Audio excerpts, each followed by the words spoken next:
welcome back to Give for Good Louisville. We have been here all day. Yeah. I'm Stefan Dingle. For those of you who may not have been with us early, you missed a whole jam, but we still got a whole jam to go. My friend, you want to introduce yourself? Yeah. My name is Aaron Henry. I'm the Give for Good Louisville manager. And you know what, Stefan? What? We got some really good news. Oh, yeah. What's the good news? Well, there it is. What's the good news? We just raised $5 million. $5 million. So we're halfway to the goal, Aaron. And when we started this morning, it was at 2, and it went to 3 and 4. And now here at 3 o'clock, we are halfway there. So now is the final push as we get into the midnight hour, or as we ride towards the midnight hour. And we hope that you will donate and make sure that you support so many, more than 600? Over this is a record number this year. 645 organizations. There you go, on the nose. Coming up next, we'll have our next guest, and you'll be given another reason to give your funds for this good cause. We'll be right back after this.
And we're back. We actually have Use It Again Inc. with us. Yeah. Excited to hear about your all's program and what services you provide. Absolutely. So my name is Josh Rose. I'm the executive director of Use It Again. We are a medical equipment regifting organization. So we take in any type of used, mostly physical therapy, occupational therapy equipment that people no longer have a need for. We make sure it's clean and relatively sturdy and safe to use, and then we regift for free to anybody who needs that equipment for whatever reason. So. Gotcha. And why is it so important? You know, you obviously we know how much things cost, so repurposing is a cost-effective measure. But what types of equipment, more specifically for those that may not be familiar with the medical terms, Sure. And why it's so important to provide that? Yeah, so we deal with mostly wheelchairs, walkers, canes, bedside commodes, beds, chairs, anything like that. Wheelchairs, those mobility types of equipment, some nursing supplies, briefs that people can wear, the adult diapers, those types of things. We have some of that stuff, but mostly the mobility equipment to keep people safe and independent in their homes, which that's the big goal, is people who don't have this equipment end up having more falls, they have more medical expenses, broken bones, and they can't get this equipment because of lack of insurance, just whatever reasons they can't get it. So we stepped in to form an organization where we can get that equipment to people. And these equipment pieces, they'll last for years. They're, like you said, you clean them up. So, I mean, providing these resources as other updates are coming in, provides more accessibility. Absolutely. And we've also found, which wasn't something we started the organization to do, but we found in doing it for the last 2 years that we're actually doing about 30% of our business from people who just want to use an item short term. So someone will call in and say, hey, I'm having an ankle surgery next week, I need a knee scooter. And we can give it to them with the intention that they're going to donate it back in 6 weeks, and then they'll be good. So that wasn't our initial thought. We were thinking low income and people who have more financial need, but we've actually ended up doing quite a bit of that just to reduce medical waste and save a bunch of that equipment ending up out in circulation that otherwise has nothing to do. So absolutely. Gotcha. And then it's interesting to me that you said what you just said, because it's not just about the low income people. It may be folks who are on the higher end of things who are okay. But I think it speaks more to also what we're experiencing in society right now. A lot of things cost, insurance, this, that, or the other. A lot of people may not have insurance or maybe losing it. How long have you guys been doing what you're doing? and you know, just the impact over that time? Yeah. So we started in this area about 2 years ago. Okay. We got the idea when we lived in Washington State. There was a Nice. similar charity out there that we worked with, and I used them. I'm a physical therapist, so I did home health. We moved back here. A couple of other therapists and I got this started, so we've been in business about 2 years. Initially, we were probably doing 1 to 3 pieces of equipment a month or so for the first several months. Now I think we're doing probably 3 to 5 a week most weeks, where we're donating that much stuff Nice. out. So we've grown quite a bit, and doing stuff like this, we hope to just continue to grow and expand and let more people know that we're here. Gotcha. And what is your dollar amount that you're trying to raise today? If we could get 2,000, that would be really helpful. Our insurance policies are coming due again here soon, and we're going to have to pay for that. Gotcha. So if we could get 2,000 to help cover our insurance costs for the next year, that would be great for us. Well, maybe double it up, triple it up, you know, just, you know, if you don't ask, they won't do it. But listen, so where can people find information about your organization? Because they may have some stuff that hey, I had this sitting here that they can help you guys with. We are online at useitagain.inc.org. You can search us through Facebook or Instagram. It's also Use It Again Inc. on both of those. You can call. The phone number to the organization is 502-727-9515. Texting is usually the best way to get in touch with us. I respond to text pretty quickly. Yeah. Sometimes emails or voicemails take me longer, so that's the best way. Gotcha. All right. Well, make sure you donate. Josh, thank you so much for joining us. Again, you can find their information on giveforgoodlouisville.org, where you find their information and ways you can donate. 2,000 is the goal, but I know you can do better than that. Josh, thanks again. Thank you guys. Appreciate it.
All right, and we're back. We are here with Personal Counseling Services. We have Doug with us. Hey, Doug. Hey, how are you guys doing? Good. Good. How are you doing? I'm doing great. Let's get for good day. I mean, I got to be Absolutely. feeling good. We're trying to Absolutely. raise some And money. Thank you all for doing this. Yes, absolutely. Thank you for Awesome. being here. So Thank tell you. us a little bit about your organization and its mission. Sure. Founded in 1959, and our mission is to provide outpatient mental health services to anyone desiring wellness of body, mind, and spirit. And we're really community involved. We're as involved in the community as we want the community to be involved with us. Yes, yes. Love that. What are you thinking? I was going to say, love to hear about some different programming, how you... Sure. So we have traditional psychotherapy, but we also have music therapy. We're able to work with children on the spectrum, adults. We actually have in-home services for those who are physically disabled and they're not really mobile to get out. So we have those services.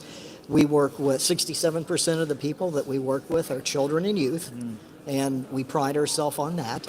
We have a department that works with veterans and first responders. Nice. And we have contracts with prosecutors' offices, cities and towns. And we're proud of that because our veterans and our first responders put their lives on the line every day. Yeah. So we're proud of that. And then we have medication management. Wow. We have addiction therapy, outpatient intensive programming for those that have substance use disorders. So we have a lot of different ways of reaching people. And we have play therapy. So there's many times that traditional talk therapy Right. might not work. Right. But having play therapy works well with the smaller children on sand trays, and we try to reach people where they are, and music therapy helps with that. because people are able to express themselves or talk in a different way. And it's not just this one-on-one talking with nothing else to keep them occupied. Right. And you guys have been doing this since 1959. Obviously, I think the needs and the services you provide obviously expand over the years. But when I think about right now, everything that you just explained, I think a lot of people could use that. Talk to me just about why what you're doing is so important right now and where we are in society with it's how people's mental health is becoming kind of a focal point in a way, which leads to all the other things that you guys also provide services for. Sure. So, as you know, there's controversy now about Medicaid, and we already have people that are dropping off the Medicaid rolls, which pains us because now they have no insurance, and they still need help. And then, after COVID, we normally would have about 50 referrals a month, and we were able to manage that. Today, we receive 232 referrals a month. Wow. So the need is great. There's a shortage of therapists, psychiatrists. The marginalized people and the at-risk are the ones that we try to focus on. We accept insurance and TRICARE and all of those things, but those individuals can get help anywhere. Our marginalized populations cannot get the service they need. There's 6-7 week waiting list at other places, and we try to get them in, especially if it's a child, if it's thoughts of suicide, those kind of things. We try to find a way to get them worked in. Gotcha. Especially, focusing on mental health for children is very important. And just with you mentioning, music therapy, things like that, meeting the needs of children that way in different ways is very important. And we have 3 satellite sites, so we're in rural areas, and those areas are even in more demand. So we go to where the people are. Nice. And everywhere that we have a satellite site, there's zero overhead. The community is just glad to have us there, so we don't have to pay for anything, which is wonderful. Gotcha. And talk to us about what your fundraising goal is today and how you would use that money with what you're doing. So our fundraising goal is $25,000, and the reason that's important is because we could see 25 families or individuals with that $25,000. So it's going to be critical that we get that. We hope to exceed that. But if we get to 25,000, we're happy. Yeah. And where can people find you online? Sure. www.pcs-counseling.org, or they can call me. Awesome. Directly. Call Doug. Yeah, call Doug. Love it. Doug, thank you so much. Thank we appreciate it, and best of luck in reaching the goal, and keep doing the important work you're doing. Thank you. All right, we'll be right back after this.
And we're back. We are here with Hand in Hand Ministries. Yes. I was going to say, let you all introduce yourselves. My name is Hannah Schuster. Yeah, my name is Luke Chase. Hi, I'm Caleb. Nice to meet you all, especially Caleb. So tell us a bit about the mission of Hand in Hand Ministries. So at Hands in Hand, we actually we have 4 different program locations, 2 here in Kentucky, both in Louisville and Appalachia, and then we have 2 locations in Central America, in Belize and Nicaragua. Wow. But our mission across all of our programs is we bring people together to instill hope in one another, to serve the housing, healthcare, and education needs of the economically vulnerable. Gotcha. And the way we kind of infuse people into the service is also through something what we call immersion trips. So I feel like we are also serving the community, but we also serve our volunteers and giving them an immersive experience whenever they serve with us on our immersion trips. Gotcha. Now, I noticed that you guys say, you want to encourage individuals to deepen their perspective and Yes. realize their impact locally, regionally, and globally. Yeah. Dig a little deeper than that for those who may be super unaware. Yeah, so I think we just believe that anytime you step outside of what you're familiar with, like your home, your place, and go somewhere different, that's an immersive experience. And that forces you outside of your comfort zone. And so you're forced to think about things from a different perspective, to see the world through a different lens. And that's critical for growth, for kind of in your heart and your mind, your soul. And it helps you see the world differently and experience the world differently. And so we think that's a critical thing for young people, old people, all types of people. And I know we've all been shaped by that and really appreciate that and just think more people, it'd be helpful if more people experience that. Absolutely. Yeah. And can you give us an example of these like immersion trips? Absolutely. So with our Louisville program, the immersion trips are about a week long, about 5 days.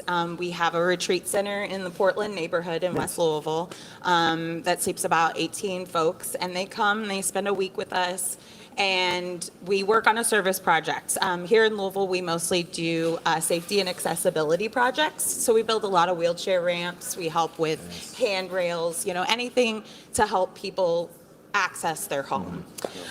So we'll work on a project, build a wheelchair ramp, but also we take them to Churchill Downs or the Muhammad Ali Center or Waterfront Park. We actually engage with a lot of the organizations that are participating today to kind of give the volunteers, a lot of times they're from other cities, other places, a picture of our city through service, learning, but also fun and what we have to offer as a city. Nice. I love that. I love that. I the whole time you guys have been talking, I'm thinking like, hand in hand ministries. What does that mean to you all when you think about that? Like, obviously we know the work you're doing, but I just think the name is so poetic. Caleb, you wanna? My turn. Yes. Yeah, I mean, like they said, we're into making the global local and the local global. We believe that we can accomplish more together. We believe that ultimately we're like better off if we know each other and work together and kind of see past superficial differences. And so here locally, it's about getting folks even from the east end to the west end, right? Is a big step for some people, or bringing folks from our regional states into Louisville, talking about our community, talking about why it is the way it is, learning about generational poverty and various kinds of inequalities that exist in this country, but also in Belize and Nicaragua, learning about those histories and those places and how they've been affected by their own politics or by various global situations that have made their lives quite different. Yeah. They're also so valuable and so amazing and so worthy of our care and concern. So it feels especially important now. It's always important, but it's important now to kind of be united around things that unite us, which are many, and very much outnumber the things that divide us. Gotcha. No, I love what you said about, especially right now. I think about the work that you're doing, and it kind of goes against what we're seeing, right? So it's really important work that you're doing. Tell our viewers quickly before we go, your dollar amount and how you're going to use that money. Yes.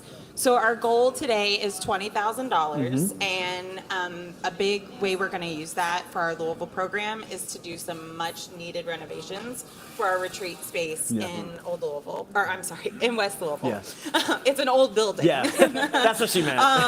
So it needs some repairs. Yeah. It's actually a historic building. It was built in the late 1800s, and so there's just normal wear and tear that an old building takes to maintain. Yeah. But we also want like a safe, welcoming, comfortable environment for these volunteers to stay at. So a lot of this money that we're raising today is going to go towards making that a welcoming, safe environment for our volunteers. Great. Gotcha. And where can folks find you online? We are at myhandinhand.org.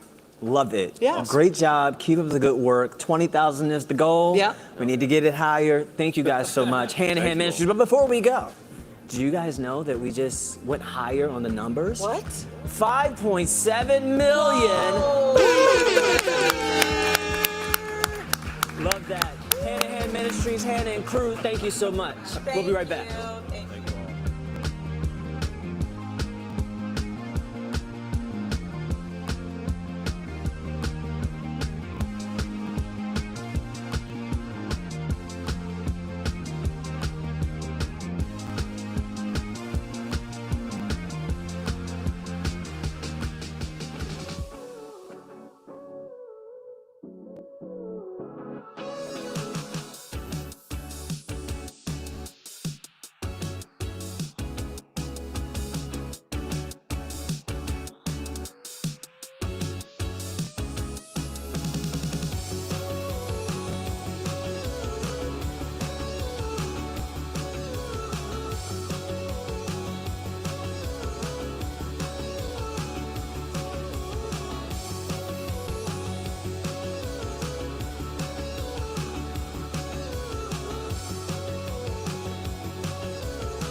And we're back again with the Give for Good live stream. Yep. We are here with In Without organization. So please introduce yourself. Tell us more about the organization. Absolutely. So my name is Jo Cruz, And I'm Carol Frame. and we are the co-founders of In Without, where we are striving towards helping healers heal. Our mission is to provide meaningful experiences to help people reflect inward, connect with each other, and then use that to work outward to make our community stronger. Wow. Yes. You've already got me sold. Where do I sign up? Yeah, now let's dig deeper into that because, like, you know, I'm being funny, but it's super serious because a lot of us need these kind of things out there. So it's really cool to hear what you're doing. Tell us a little bit more about the work with specificity about how you're helping people in the community. Absolutely. Yeah, so absolutely. So as Carol said, we are striving towards helping healers heal. And the work that we do stems around educational trainings. We do curriculum development. We also do healing retreats. And we work with all sorts of people within the community. You want to talk about some of the people you work with? We really focus on supporting people who support others. So that might be foster parents, social workers, teachers, all types of providers who are pouring into others. We work with nonprofits all across Kentucky, Metro United Way, Sowing Seeds with Faith, Choice, the ACE Project. We're really all over the neighborhoods trying to support the people who support others. Wow. I just love the fact that the name, because it just hit me when you just said, they help the healers heal. I was like, wait a minute. It's not just anyone who's just not, no, like there's a burden that comes with being a healer. Yeah. Unpack that because it's a sensitive thing. And, you know, even the strong friends need to be checked on, you know? Yes. And Yeah. I'm all ears. Yeah. Joe and I have worked across multiple nonprofits throughout our career, so we know that the work can be very rewarding and very inspiring, and also burnout is real. It can be very challenging as well. So about a year ago, we decided we wanted to start In Without specifically to help those folks prevent burnout, stay inspired, stay grounded, and stay ready to support the clients they work with. Wow. I'm just, again, where do I sign up? And yeah, go for it. Oh, I was just going to say, you know, you're talking about retreats and things, you know, sometimes it's a skill that you have to learn to help others. So how do you develop those skills? Great question. Oh, wow, that's an amazing Great question. that. I think, you know, we have the number, and I don't remember what it is now, but I think we have a combined over 50 years of experience. Wow. So we've done all of the professional development and all the trainings and all of the courses that we possibly could take in so that we can pour back into others. Yeah. So, yeah, did you want to add anything? We would love to do a quick activity now if you all are up for it. Listen, if it's going to decrease my stress It's going levels, to I'm decrease here your for stress it. right here Yeah. and All now for in the it. middle of this beautiful day. do So it. we talk about completing the stress cycle, and there are lots of ways to complete the stress cycle. Usually when a stressor happens, our body's flooded with stress hormones, and sometimes they get stuck, and we don't do things to move them on out of our body, which helps us be healthier. The things to move stress out of our body aren't that challenging. It's moving our bodies, breathing more deeply, a good belly laugh, connecting with people with kindness. Joe, lead us through an activity. Yeah, absolutely. Come on, Okay, Joe. so, and listen, I'm gonna break the fourth wall, because I want any and everybody that's out there in this room, there's a lot of people, in case you all didn't know, to do it with me if you all don't mind. So, one of the things that you can do to reduce the stress that you have or complete the stress cycle is to use your creativity or your imagination. So I'm gonna lead you through a really, really, really quick vacation visualization, all right? So you all, this is a challenge by choice. You do it how you choose. I'm gonna close my eyes. You can leave yours open. Yes, thank you, I appreciate you. And we're literally going to go to our favorite vacation space, and we're going to do it by utilizing our senses, all right? We're gonna go through all of our senses. So I want you to think about what it looks like, right? Is it inside, is it outside? Is it really light and colorful, or is it nice and dark and dim? All right, what does it look like? And then you want to go into what it feels like. Is there a breeze? Is the sun flowing? Like, what is it feeling like for you in this vacation space? What does it sound like? Do we hear nature in the background? Are there waves splashing? Maybe there's some music going on. What's the sound? The smell, maybe there's a nice candle lit or some incense going. What's that vacation? Yeah, that. And then last, what's that taste like, right? You have sweet, you've got savory, do you have a nice big feast or meal, or a drink on the side? What is the taste like? Shrimp bruschetta. Oh yeah. Take a couple of breaths and hold it in, right? Ashe. And that's just an absolute reminder that we can remove ourselves from stressful situations and allow ourselves to go into our mental. You can do it whenever you want to. You know what I mean? Oh, I didn't even know y'all was here. Where'd you go? Where'd you go? Step out for That was awesome. Where'd you go? Where'd you go on your vacation? I went to St. Lucia, and I was laying on that in that cabana, Yes. and the butler was bringing me shrimp bruschetta and the latest drink. That's right. That's right. Yeah. That's right. And guess what? You didn't have to pay for it. I sure didn't, but I remember how it tastes. Just took a mental vacation. That's right. That's right. Love that. No, that's a great exercise, and I think that the most important thing is that when you talk about the healers, right? We're so used to giving the greatest advice that we don't even follow. And so, if you could just quickly give just like aside from this exercise, just 3 quick things that people can do at home after they donate. After they Of course. First of all, before you answer that question, what's your dollar amount?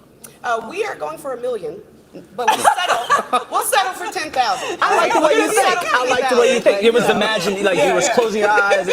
Got it. $1 million, Got it. every nonprofit across Kentucky Yes. gets a retreat for free. Listen, we We'll love do it. y'all. But to that point, as folks donate towards the 10,000 you guys are trying to raise, what are a couple things they could take with them out of this event? Well, what Carol has already done is she's posted it on our social media. Yeah, right? absolutely. It's right there. 6 strategies that reduce stress, and I'll give you one. Belly laugh, like I said earlier. It's not just that polite laughter, but it's that big, big belly laugh. Connecting with other people, just for kindness, just saying a good hello. What you're doing right now, you're giving us that smile. That just tells me there are kind people in the world, and that reduces our stress. Yeah. So lots of ways. Check our Facebook page and Instagram, In With Out, and you'll see all the strategies posted, and we have more. But we'll come up, we'll show up sometime and do a workshop, and you'll get to invest in them. Well, I will sign up and follow soon, okay? Thank you for taking me to St. Lucia. Awesome. No problem. Ladies, you guys have been excellent. Thank you so much. Please donate to them. Go to giveforgoodlouisville.org and be sure to help them out. We'll be right back. We appreciate y'all.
everybody, I'm Stefan Dingle. Welcome back to the Give for Good Louisville, where you can donate. We've been donating since midnight, since the clock struck midnight, and now here we are after the 3 o'clock hour. And of course, you cannot be in the Derby City and not horse around. So we're here with Chris and crew and a horse.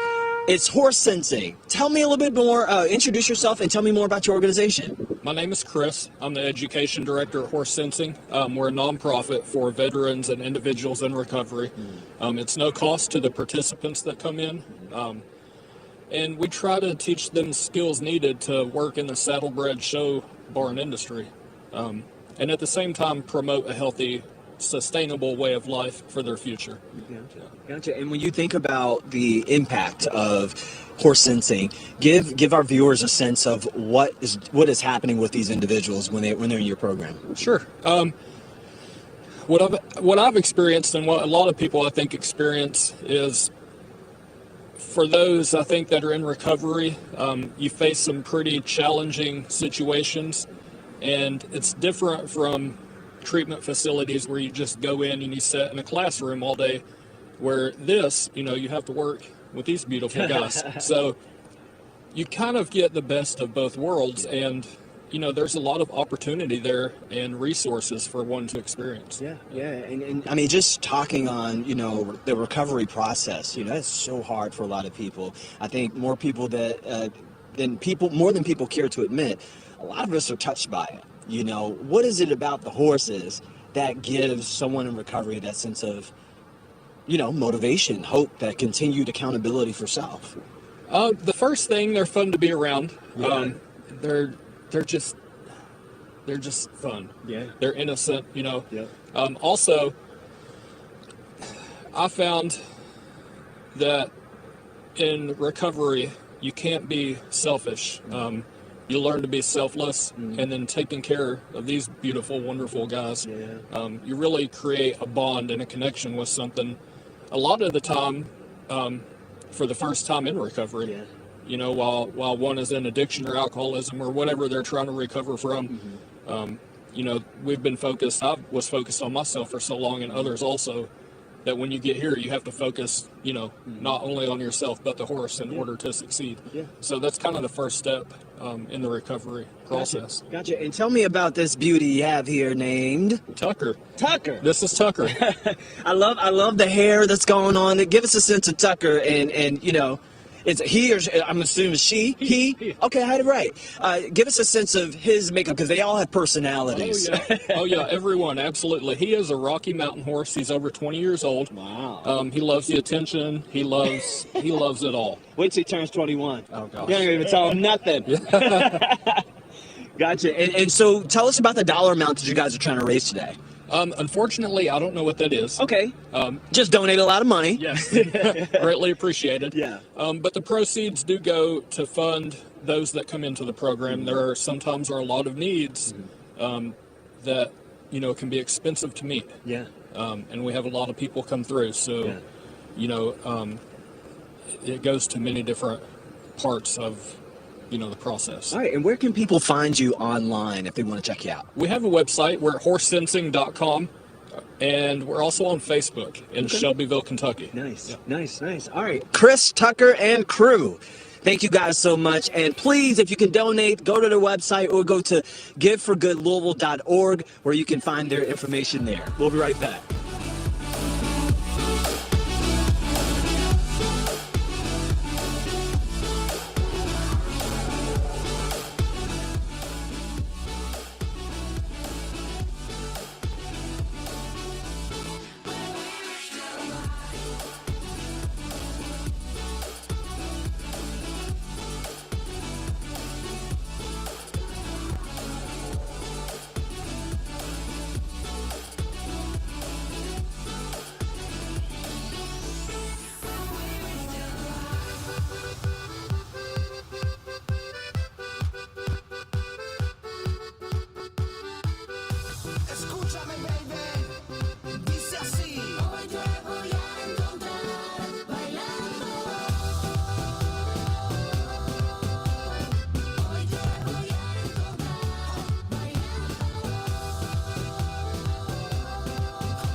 Welcome back to the live stream. I'm back, y'all.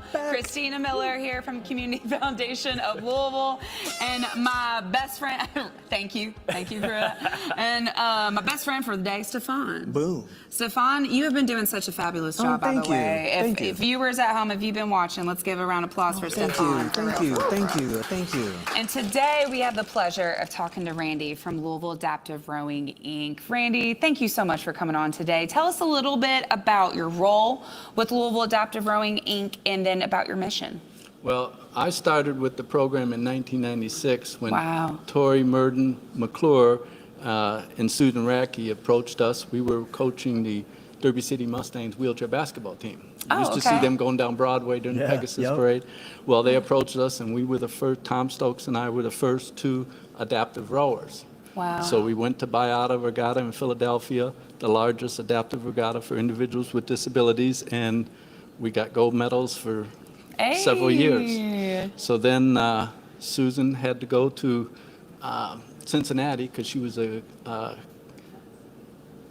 pediatric hematologist. So she had to go to Cincinnati, Ohio hospital. They have a great children's hospital. Yes, and so I took over the program as the first program director.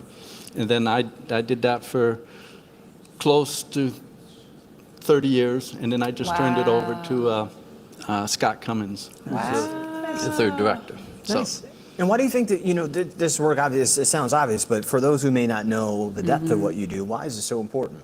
Well, we'll service anyone with any type of challenge.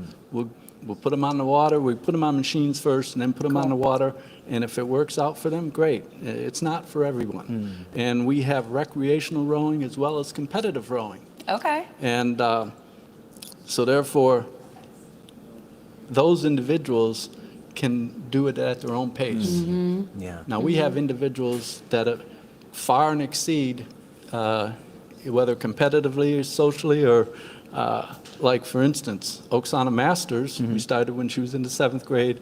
Yeah. And then she went on to win with her partner at the 2012 Paralympics in London. Wow. That was the first American team pair. Do you have a picture of her over here? Yes, Yeah. yes. Let's see. There's Oksana is, where's she at? Right here. Okay. Training with me. And then she was with her partner, Sergeant Rob Jones, out on the boat that they competed in London. Wow. Now she does winter as well as summer Paralympics, no longer rowing, but she's the most decorated U.S. Paralympian. Wow. For winter, for both winter and summer. I mean, we've had some Hall of Famers come through today. I'm just Stefan. saying. for real. but for you though, I mean, I look at this picture and you're behind and you're guiding them. What does this do for you personally? Well, it's certainly, it's really rewarding because this is not something that we do for pay or anything like that. It's just we're helping others help themselves. And there's a saying that we got from Philadelphia was freedom on the river. Oh yeah. So those individuals, they can be as independently as possible. Another thing is we have 4 individuals who are blind. And a gentleman down in Florida gave us a remote control guide, so they're learning to row in a single.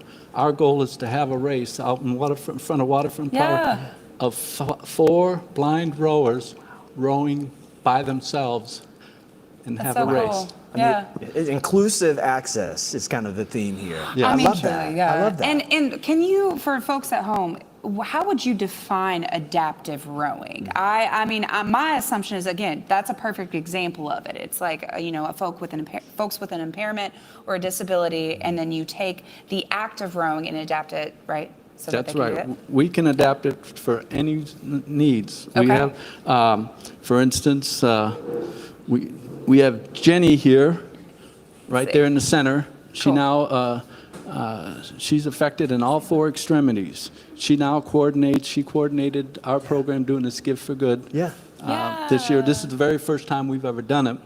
And first time participant here. You hear that? So let's make sure their experience is good. You better donate to Louisville Adaptive Rowing today. Really? Okay, all right. Sorry, Brady. I now, had to give you that's credit. what, I appreciate that.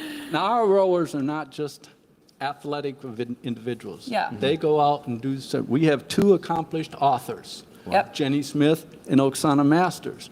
Not only that, we have an accomplished actor, David DeSanctis, who's part of the Down Syndrome of Louisville, has done 2 movies and is in possibility for a 3rd. Wow. The first movie he did was called Where Hope Grows, and that movie was totally filmed right here in Louisville. Wow. So if you get a chance to look that movie up, Awesome, David. be a great delight. Wow, you must feel so proud, man. Oh yeah, it's like being a parent, well, I'm a grandparent. So, Yeah. so, Love that. Love that. And anyone that can give to our program, we're hoping to raise enough funds to get our rowers back to Philadelphia next August. Okay. They just had their regatta last weekend. Okay. And because it requires a lot of funds. Yes. Right, travel. We take our own yes. equipment, we rent a 26-foot truck, load it up, and head to Philly. Well, let's And get we the- like to provide all of it for them Yeah. for free. Of course. Yeah, and make Louisville proud. Definitely. Right, in Philly. So let's for raise sure. the money to get them over to Philly so they can have some freedom on the river. Am I Yes, correct? There we definitely. go. So what's your goal today, Randy? Yeah. We have a goal of 5,000. All right, we're going to get there. yeah. We We're can do going it. to get there. And We right can do it. before we actually got on camera, Randy told me that you all have raised already a little over $1,400. Yes. Right?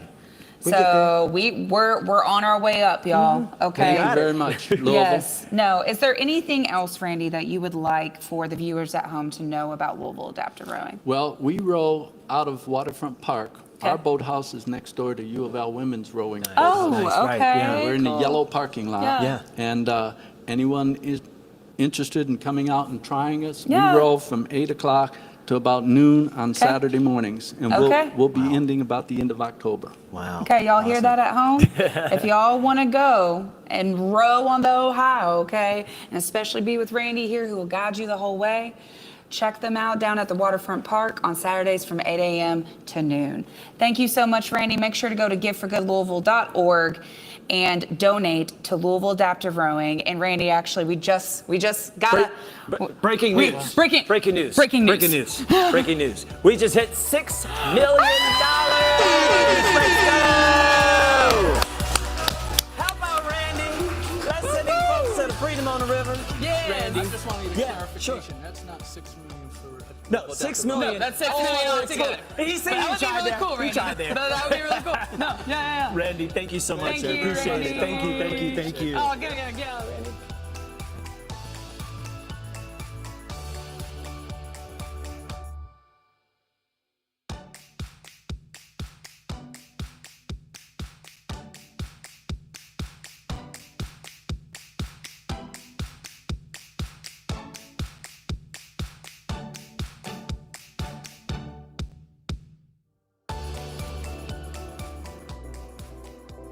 Gift for Good is so important. Gives us the opportunity to raise funds from corporations, from neighbors, from people that care about what we do. It opens the door for finances to tell the story. So Gift for Good is a great opportunity, an opportunity that has helped Roots 101 for the last 3 years. This is Stage 1 Family Theater, and I've got the cast and crew of Maddie's Fridge behind me. We are looking for people to donate so that we can bring our products to students. This is a huge day for us because it helps provide the resources that we need to provide free educational experiences for our community to come learn about this place and to come experience the incredible natural resources that we have to offer here. Gift for Good is such an important part of our ability to keep the doors open. Without the support of Gift for Good, we wouldn't be able to do what we do. The American Printing House has participated in Give for Good for several years. It's always a really fun day. We're really just excited to have a real showcase museum in Louisville. Excited to have something to show off that's really unique and special to the world. Give for Good!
Hi, everybody. Welcome back to the live stream for Gift for Good Louisville. We just celebrated another $1 million milestone at $6 million.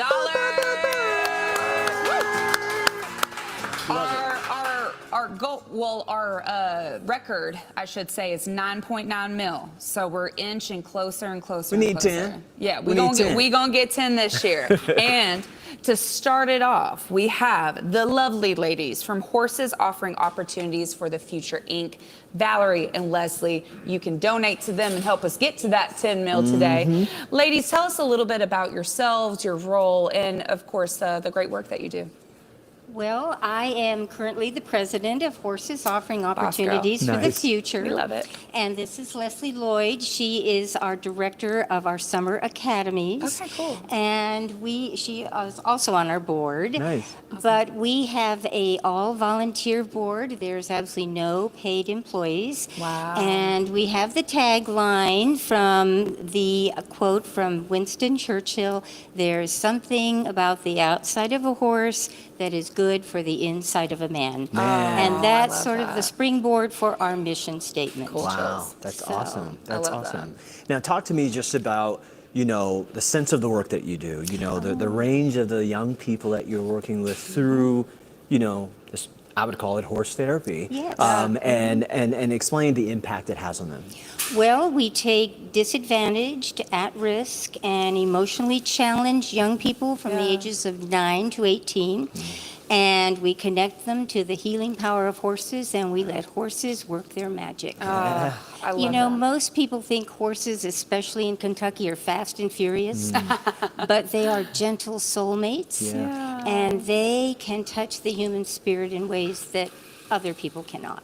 Right. Gentle soulmates. I like that. I know, I do too. like And that. well, I used to work with children in foster care for a long time. Okay. And seeing the kids when especially they would work with, whether it be, you know, horses, cats at Perfect Day Cat Cafe, right? Or wags, right, with the dogs. I mean, it's just, you can see almost just the stress and anxiety like roll off of them and that they can finally just be a kid. Yeah. Talk to us a little bit about the experiences of your clients with the Oh, horses. we have some great experiences. You know, they come mostly from other nonprofits. Most Okay, of our cool. kids Nice. are wards of the state. And Okay. with that, they are bringing a lot of history. Yeah. They have violence, abuse, poverty, family disruption in their Right. history. And when they come to us, and a lot of them sign up just to get out of the facility. I bet. I mean, truly though, And right? they come, and within 15 minutes in a stall, Leslie has some pretty good stories about that. Do you want to share a couple? Yeah, so I've been a high school educator for the last 16 years. So I always say, God bless. you know, it's a hard time. So if I don't agree with something, I'm not going to stick with it. And I've been with WIF for more than 10 years at this point. So I really believe in the mission and what we do. And it's really cool to see kids who just signed up to get out of the facility show up and, you know, they hate everything and hate the world and hate each other. And we're like, oh, I don't even think they're going to make it to the end of the day. Yeah. And then suddenly it's, I don't want to leave. Yeah. We do a lot of horsemanship, not just riding. So learning how to work together, learning how to listen to each other, Right. and also the animals. They do a lot of communication exercises and on the ground work. Skill building. Yeah, team building. And it's really cool to see those kids grow and develop so many life skills through horses. Gotcha. Nick, if you could just, to follow up on what you just said, talk to me a bit about, you know, the kids are doing it to get out of the facility or whatever the case may be, but I think what I want you to emphasize on is what it does for them in that linkage with the horse, right? Even to the Winston Churchill quote, right? Because I'm a kid who comes from a disadvantaged community, and I can tell you right now that when I worked here in Louisville, my first time going to Churchill Downs touching a horse, I was kind of like, I don't know. But it was soothing. You just kind of like, you kind of forget about what you have going on to open that space. Talk about why it's important to open that space for them to start that process of healing. Yeah. Well, I think you have to appreciate that the horse is in charge. And you cannot fool a horse. They don't play the games that people play. And a lot of our kids have learned to survive through manipulation, isolation, whatever they need to do that. And they learn very quickly you can't fool a horse. And so once they get on that horse, they have to earn the respect. And by doing that, they become the pure individual that they haven't had the opportunity to be. And so with that, we teach riding, all kinds of skills, whether it's mounting, dismounting, all those kinds of skills. We teach barn management. We teach equine education. What's the psychology of the horse? What's the physiology of the horse? And then we also teach them to do teamwork, because if they don't, they and the horse are not safe. Wow. Right, and we got to work together. That's a life skill, and I mean that's what we're doing today, right? Give for Good is the living proof of the power that when we unite as a community and the impact that we can make, right? Now I saw here that you have, it looks like some writings from the kids. Yeah, we do. Yeah. So, you know, I'm on the ground at camp all day, every day in the summer when it's so hot and the kids are so tired. Yeah. And at the end of the week, they get a chance to write a letter to their horse, like their favorite horse, Yeah. throughout Oh, camp. wow. So you're going to see, here's one of them, and Valerie has another one. They get to color it and write to the horse and thank them for the week. And we see a lot of the same vocabulary in a lot of our letters, and I think Valerie has some excerpts that she wants to share. Yeah, please. But a lot of the language is, thank you so much for listening to me. Thank you so much for being there and not judging me. Thank you for caring for me and keeping me safe. And I love you and I'm going to miss you. So it's really cool to see the language of the things that the kids say to the horses. And we have kids that reach out many years later and tell us thank you And it's very for what we've revealing, done. too. Yeah. And before you read that excerpt, what's your guys' dollar amount that you're trying to raise today? Oh, 2 or 3 million, but Yeah, no big deal. They're just going for it. realistically, Hey, we ain't would high. like to get at least 5,000. We are Yeah. a small 990N and Yeah. Tier Yeah. 1, so we would like to at least get to 5,000. Yes, and so Valerie mentioned their tier 1. That means, guys, that their gross annual revenue does not exceed 50K. Typically, those organizations, like she mentioned, are all volunteer-led, and you can actually look up organizations in that tier category at giftforgoodlouisville.org under the For Supporters tab. Search by size. So just a little FYI for folks. And we would like to everybody out there who's thinking about donating, we would like to expand to a more year-round type of program. Right now, it's just in the summer, so we need lots of money to do that. So we would appreciate all of the... Guys, what if we could give these services all year round? That'd be nice. I mean, come on, that would be amazing. So let's hear from one of the kiddos. Well, let me just share. Obviously, we have 2 pages, but I'm just going to share Yeah, a just couple of because excerpts. we But have this- time, or we're tight on time. Yeah. Give us your best excerpt. So we have a letter to Tigger. I love you so much.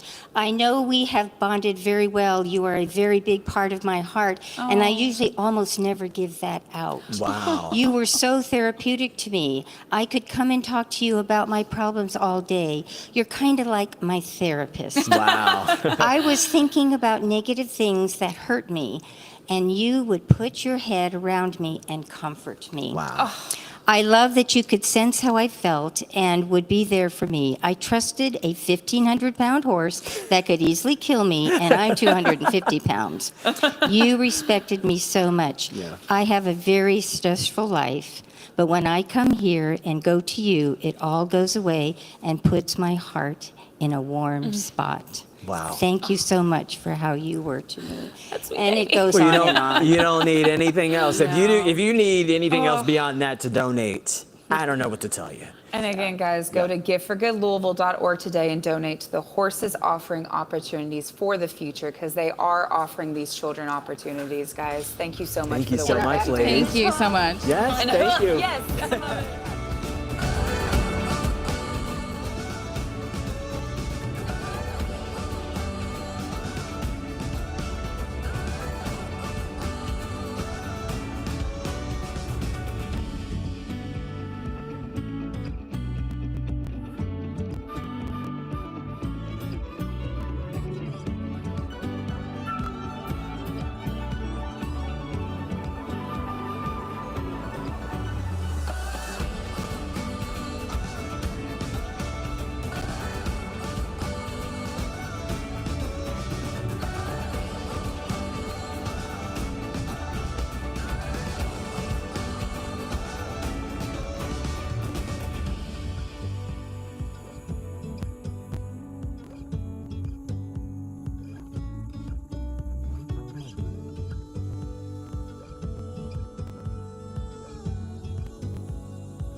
the Gift for Good Louisville live stream. Christina here from the Community Foundation of Louisville with Stefan. And what's funny, Stefan, is we got some extra special guests with us Extra today. special. Okay? From Francis Parker. Thank you guys so much for joining us. And fun fact, we have Breland right here from Media Pros Productions, who's been that helping guy? put this on, who serves on the board over there. Who's going to be chatting with us today. So guys, let's do a quick introduce yourself to the viewers who are watching, tuning in, and then let's talk a little bit about the work you do. Great. I'm Alexandra Thurstone. I'm the head of school at Francis Parker, and I oversee both of our campuses from our 2-year-olds all the way to our high school downtown. Wow. And I'm Breland Tilford. I'm on the trustee board, and I'm a former student from Francis Parker. Wow. Hi, I'm Bethany Heckel, and I'm the Director of Advancement. Cool. Hi, I'm Kanya Warren. I am the Director of Enrollment and Admissions. Awesome. Okay, so talk to us about Francis Parker. How did you all become a school, and what is kind of your mission as a school? I'll take that one. So Francis Parker, actually, this is a big year for us. It is our 60th anniversary. Let's go. Yeah. 60 years. That's amazing. Right? And it's also our high school's 50th anniversary and our preschool's 30th anniversary. Wow. So it's a big year.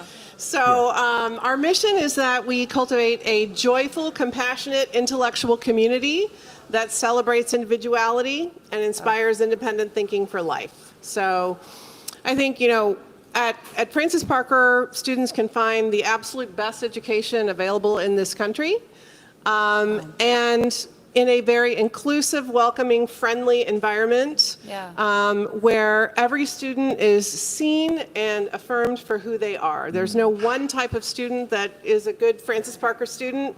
We really have a diverse community in every way, and it feels like a family. Awesome. And Breland, right. I mean, I know you're on, the board and stuff, but you were a former student. That's correct. I love how in here it says that, our students learn how to think, not what to think. What does that mean to you, and how do you think, what do you think you've taken from Francis Parker in your life now? Yeah, I mean, as you see, there's a lot of things that are happening behind the scenes.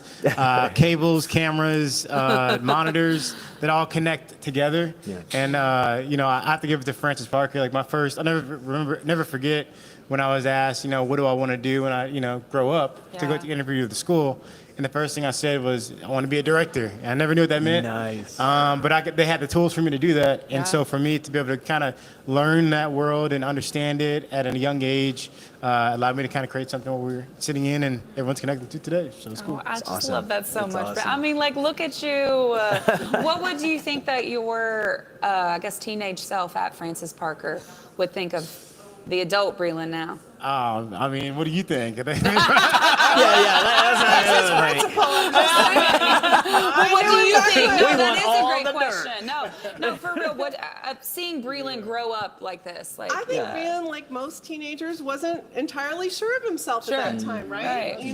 Trying things out. Right. And I think he fulfilled his dream. I mean, he said he wanted to be a director, and he's a director, and he's been incredibly successful. And I do think we really do help each student find their path, and Breland found his path, and I'm so proud of him. Appreciate y'all. And see, that's the beauty, though, by the way, being a teenager and not being sure of who you are or what you want, right, in life. But if we are given the opportunity to have a safe way to explore those options, look what can come out of that. Right. So I want to talk to my enrollments, gal down here. How can, if a parent watching is like, okay, Francis Parker sounds like that's where it's at, and wanted to get and no, but for real, wanted to get their kid enrolled. Let's talk about that process. How could they do that? Okay, I want to also share some special dates also with you specifically. But in terms of getting enrolled, once you're in, visit us, and you come in our building and interact once you visit us and interact with our teachers and our students and our community in general, you are sold. It is such a special place. So the starting point is come visit us for a shadow visit. Okay. Come take a tour. Then you do an application, okay? And then hopefully you'll be so sold we are enrolling you at the end of the day. Okay. But Love the that. It's shadow is a immediate. very important. I mean, you're going to go through a process Yeah. in terms of an online application and filling it out, teacher recommendations. So there are some steps that you have to take in between then. But go to our website. You can read more about us. Admissions at francisparkerschool.org. Okay. And I just want to throw out a couple of things. If you're really interested, please come to our open houses, which are in November. We have it on both campuses on the 5th of November and the 9th of November. So the 5th of November is at our high school, which is in our downtown campus. Okay. And then we have another campus, as Alexandra was saying, in Goshen. Okay. Wow. So you have two very different experiences, Yeah. okay, which are both just amazing at the end of the day. And you see Breland here. Oh, yeah. And how he came That's what won me over. I knew about Okay. Francis Parker before I attended, but I never went into the building. My cousin had went there before me, and I remember my aunt was like, "Hey, go get your cousin from his class or whatever. He's running late." And my first time going to the building, and I went in there and I was like, "This place is a vibe." Yeah. And I was like, "How can I shadow?" Yeah. So really, like once you shadow, you're gonna really enjoy the energy that's there. It's awesome. Yeah, and speaking to the parents that are watching, right? Every parent, wants the best for their kid, and usually the frustration becomes where the kid's kind of unsure about what they want to do, or they have a mind of their own, and it kind of conflicts with what the parent's plan is. What?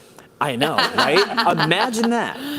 But I loved how, in the way you described Breland, just like any other student, that you've come into contact with. Talk to me about the importance of parents hearing you say that it's okay if your kid doesn't have to have it figured out yet. Absolutely. I think that's so important. We have been around for 60 years. We've been doing this. We know how to work with students of every age, from the age of 2 all the way through 18. And I think one of the great things parents get when they choose our school is real partners, partners who know your child well. Our average class size is 11 students. Wow. The grades are larger. I'm talking about individual classes. Yeah. So, That's nice. And even I, as the head of school, know all of our kids. Yeah. So you've got a partner who's going to really help you guide your child to help them reach their individual potential, whatever that may be. And let's face it, not every child's path is just a straight path. In fact, most children's paths aren't. They go zigzagging, they go up, they go down, and we're there to help you get through it and help them get through it by supporting and caring for them and cheering for them all along the way. Wow. So we want it to be a partnership with parents. And again, I think one of the great things is that there's no one definition of success. Mm-hmm. Our students get to define success for themselves, and we're going to help support them to get there. Love.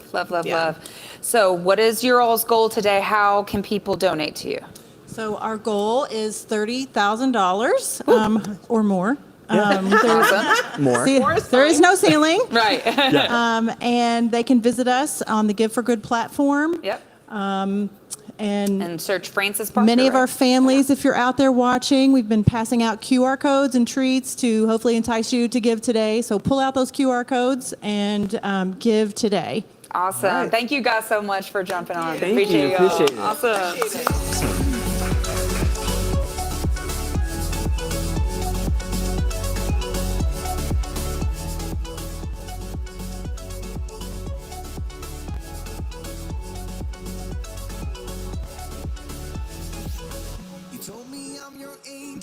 I told you you're my bone. Through the wind and fire, we tried, hold on. All the doors we've opened and all the books we've closed. Words that come together, a story that we never told. So for your sake and for my own, you said just keep holding on. If you're about to break, I'll always be your captain. From our failures we have grown. You said just keep holding on. If you're about to break, I'll always be your captain. Be your captain.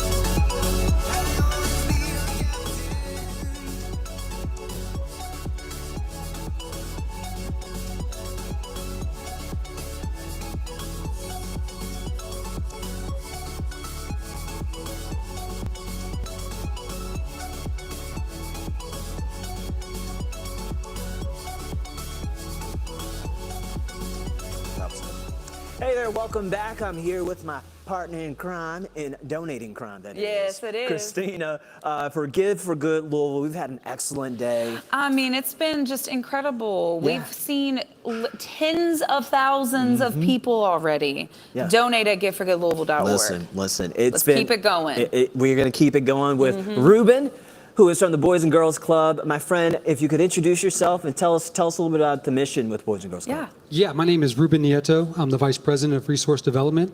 And the mission of Boys and Girls Clubs is simple. It's just to inspire and empower all young people, especially those in most need of our services, to reach their full potential as caring, productive, and responsible citizens. Basically, every day our goal is to help kids become better at whatever they want to do. I love that. I love that. Now, tell us a little bit about your services that you guys provide to children here in the community.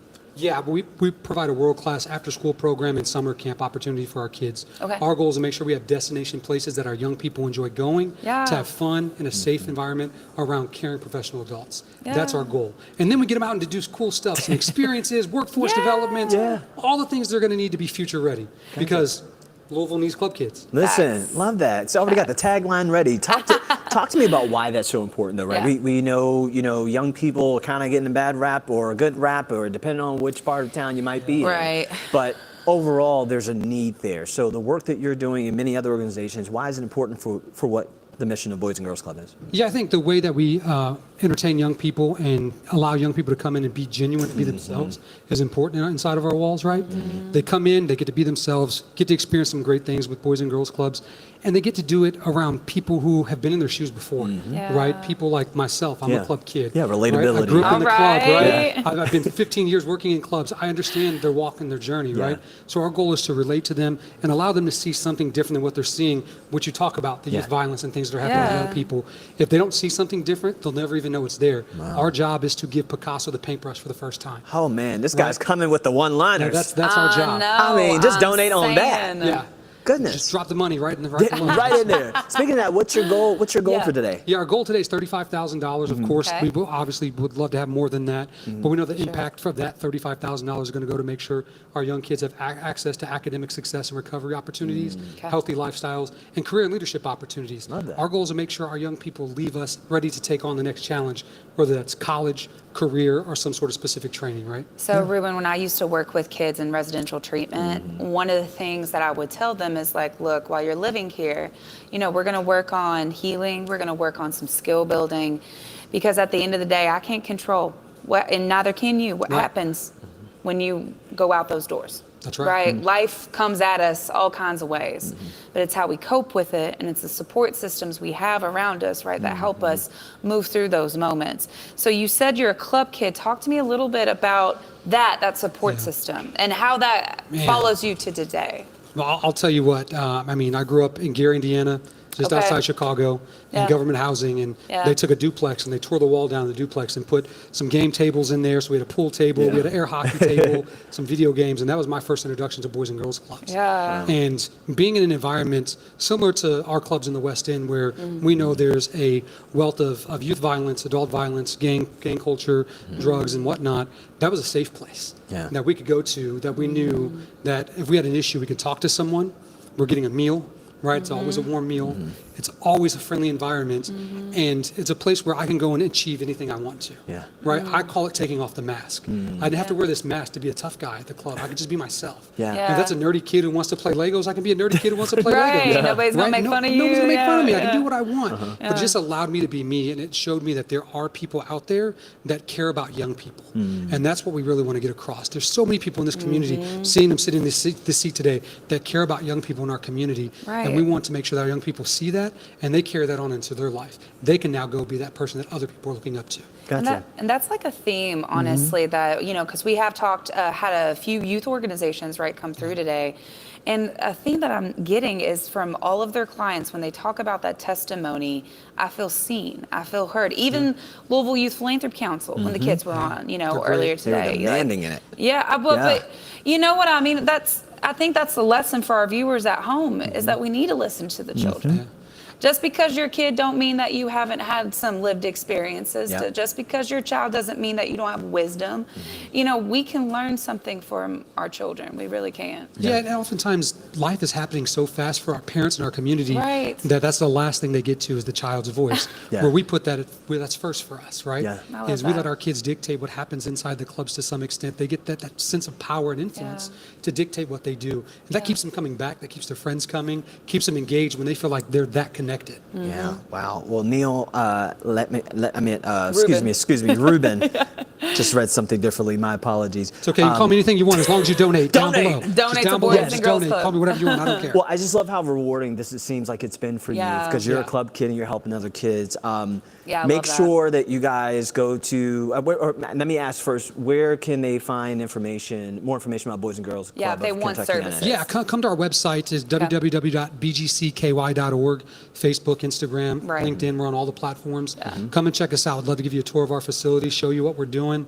And we're going to be rolling out a really cool project here in the spring. So Cool. stay tuned for that as And the well. goal is 35K. 35,000. Let's help get there. Everybody, if you're following, run it up, let's guys. go. Get us there. Let's Love help these it. kids out. Let's help make sure they have a bright future here in Louisville. Yeah, Ruben. tell you my Yep. parents or adults, right, with, you know, aunties, uncles who got kids who could benefit from this, y'all. right. Check them out, okay? Send it on over. For real, that's why we're here. Exactly. And I have to do this, and maybe it's a meme, but at the end of the day, in the club, we're all fam. In the club, we're all in the All club. fam. In the club, In the club. we're all fam. In the club. Good stuff. Appreciate y'all. All Ruben, right. thank you so much. Thank you, Appreciate Ruben. it. Go to giveforgoodlouisville.org, guys, and donate to Boys and Girls Club. Thank you. We'll be back.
Welcome back, everybody. Christina here from the Community Foundation of Louisville with my lovely friend today, Stefan.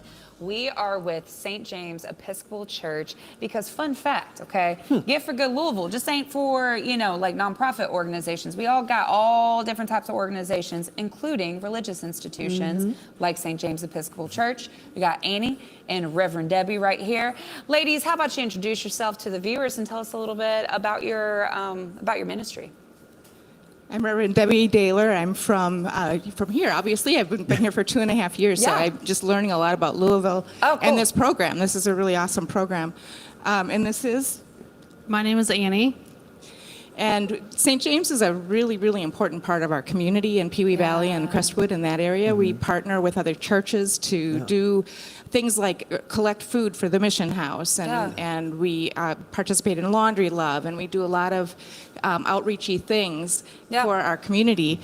And we have a preschool, and Annie? My son Enzo goes to the preschool. It's his 4th year. Nice. Here, and he loves it. He cannot wait for it. Just runs during the school year, so all summer long. Is it St. James Day yet? Is it St. James?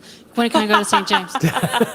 That's a good sign. Okay. Let's see, excited children about their education. Exactly. Talk to us a little bit about, I as you guys are, telling us about your organization, I sit here and think about all the orgs that have come through. You guys are different in the sense of it's a religious operation and a ministry, but the work you're still doing it reflects the same thing we've been hearing all day long. Why is it so important for the work, that you do in your ministry? Well, we believe that we're here to love people and serve people and to serve God through doing that, but we also have, that's a broad answer. I mean, we really believe that creation is part of who we are. And so we've done a couple of different things. For the last 20 years, we've had a group of women who make these prayer blankets. And they've gone all over the country and even parts of the world for people who just need to have comfort in a situation that they might be in. We have joy blankets for people who just had babies as well. So this has been really good, a really great ministry. And other ministries like this have started in other churches in the country. Because of what we do. Nice. Wow. We also have a pet food pantry, which has been happening for about 3 years now. So once a month, people can come who are having a problem with, or having a hard time maybe to keep their pets or to feed their pets or having to choose between themselves or their animals. We want them to be able to keep their animals because animals give us so much comfort and joy. And so we have that ministry as well. And we collect food for folks, and we're partners with Feeders Pet Supply. So there's a lot of ways that we serve the community in that way. Yeah, there's a couple of things that came up for me. When we think, especially in small towns, but even here in Louisville too, where a lot of, before nonprofits, the nonprofit sector really even existed, it was the churches that were serving the community, right, and giving that ministry. So when I hear you speak, I just hear of a ministry that's been going on, for, hundreds of years, really, at this point, of serving community. And I also love how your ministry is also very holistic. Like, it's not just the person, it's animals. It's young children through your preschool. It's hitting on all of whatever your community needs at that time.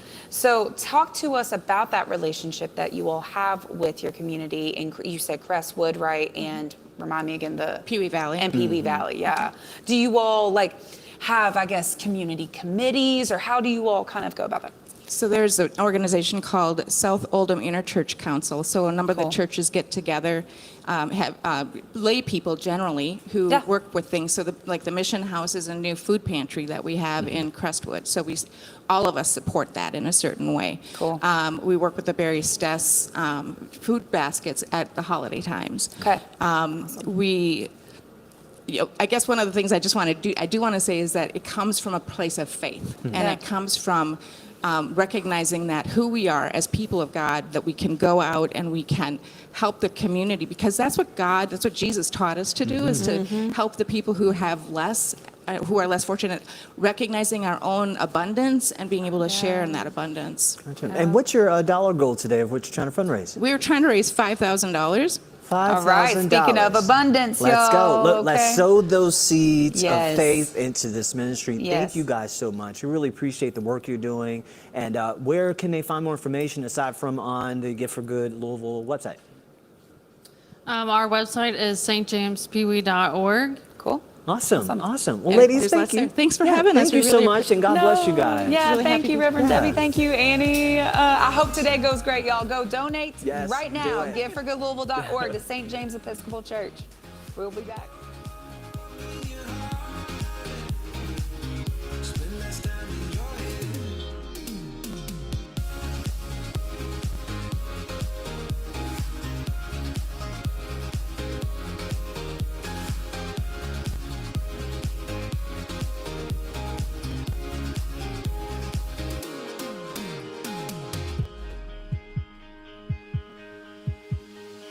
Just like a seed in a garden,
Welcome back, everybody, to the Gift for Good Louisville live stream. We are going to keep going with these amazing nonprofit spotlights. My name is Christina. Got Stefan right here.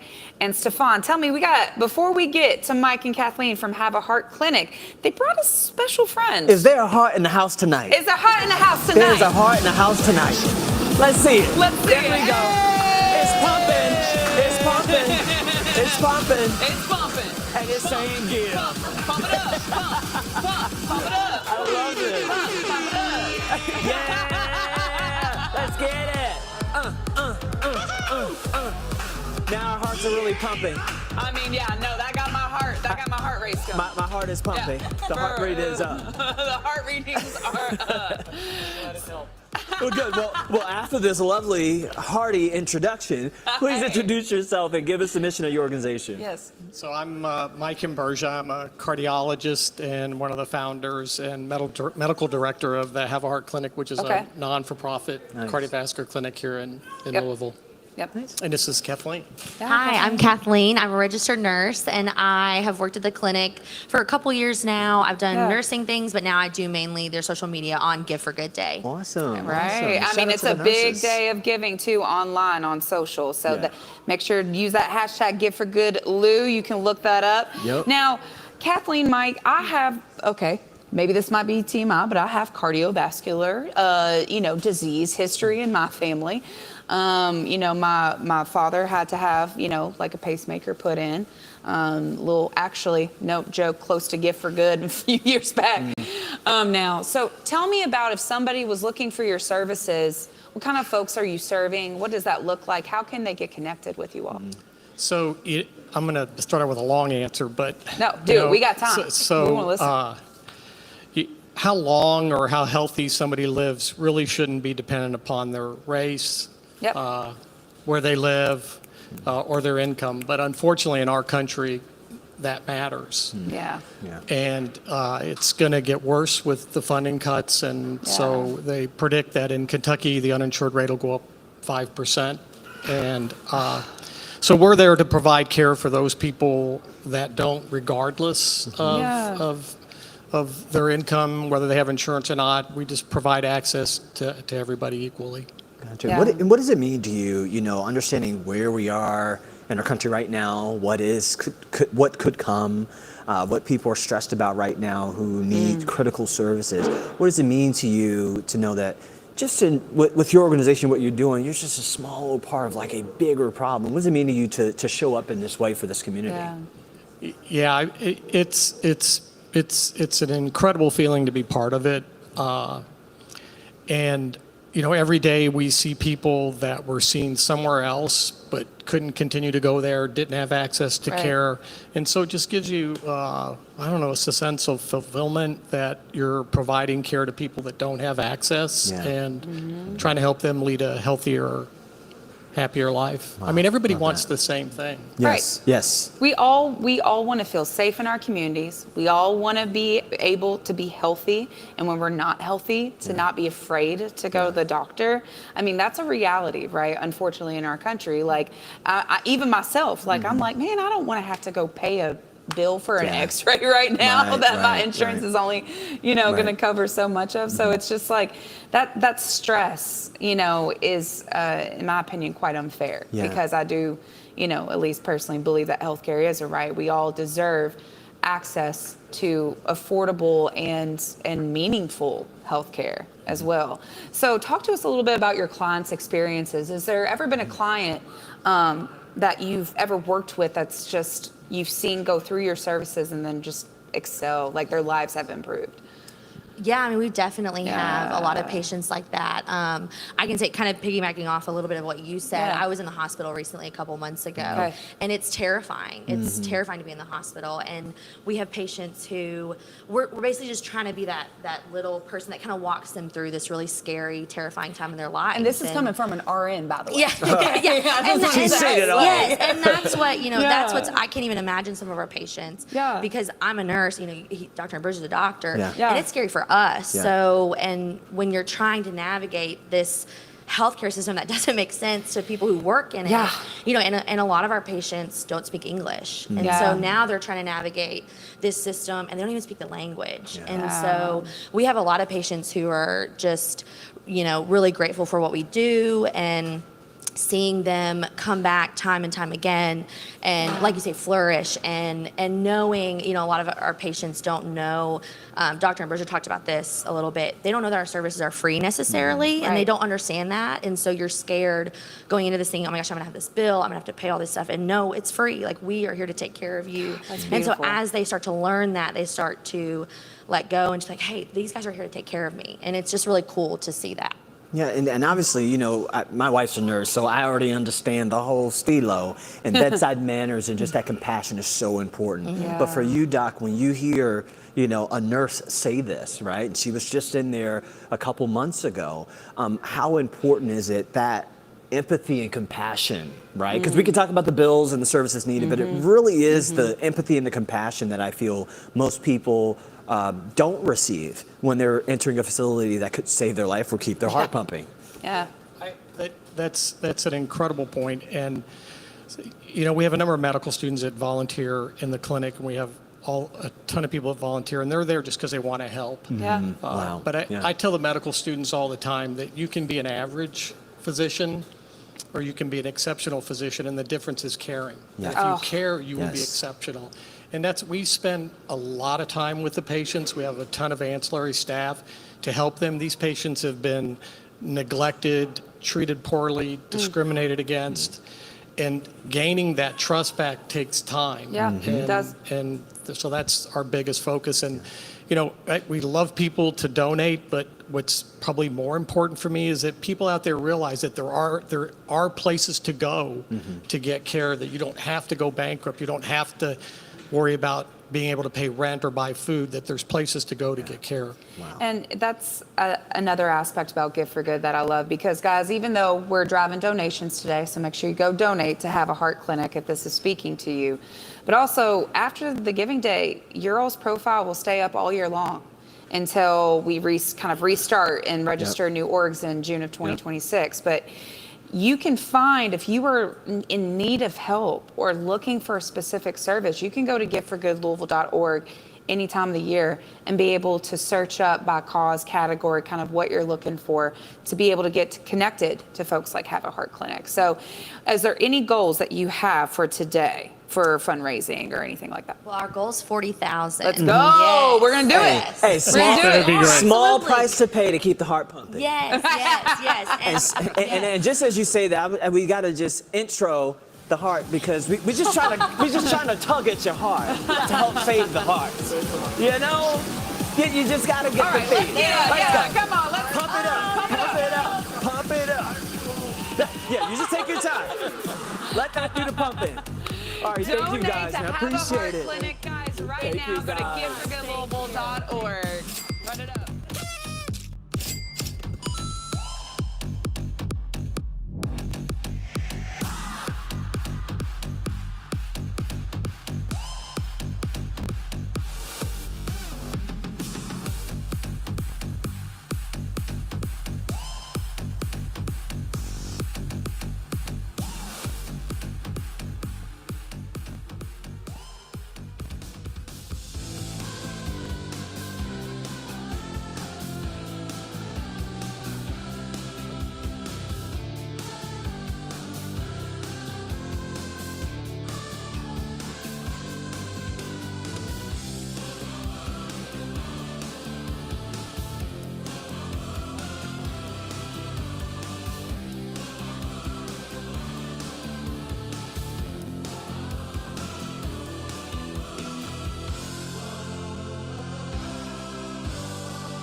And we're back to the Gift for Good Louisville live stream with Center for Lay Ministries. So happy to have you guys on. Again, my name is Christina from the Community Foundation of Louisville. We are the proud hosts of Gift for Good Louisville, along with my dear friend Stefan, who's all the way from Baltimore, but actually used to be a journalist for WLKY when he was living here and saw a lot. Okay, Proudly. through COVID. Yeah. Yes, there's been a lot. So talk to us a little bit today about Center for Lay Ministries. Introduce yourself, who, your role, all that good jazz. Sure. So I'm Kara Brown. I'm the executive director at the Center for Lay Ministries. I've been there over 7 years now. Another boss woman. Okay, right. Boss woman. I like that title.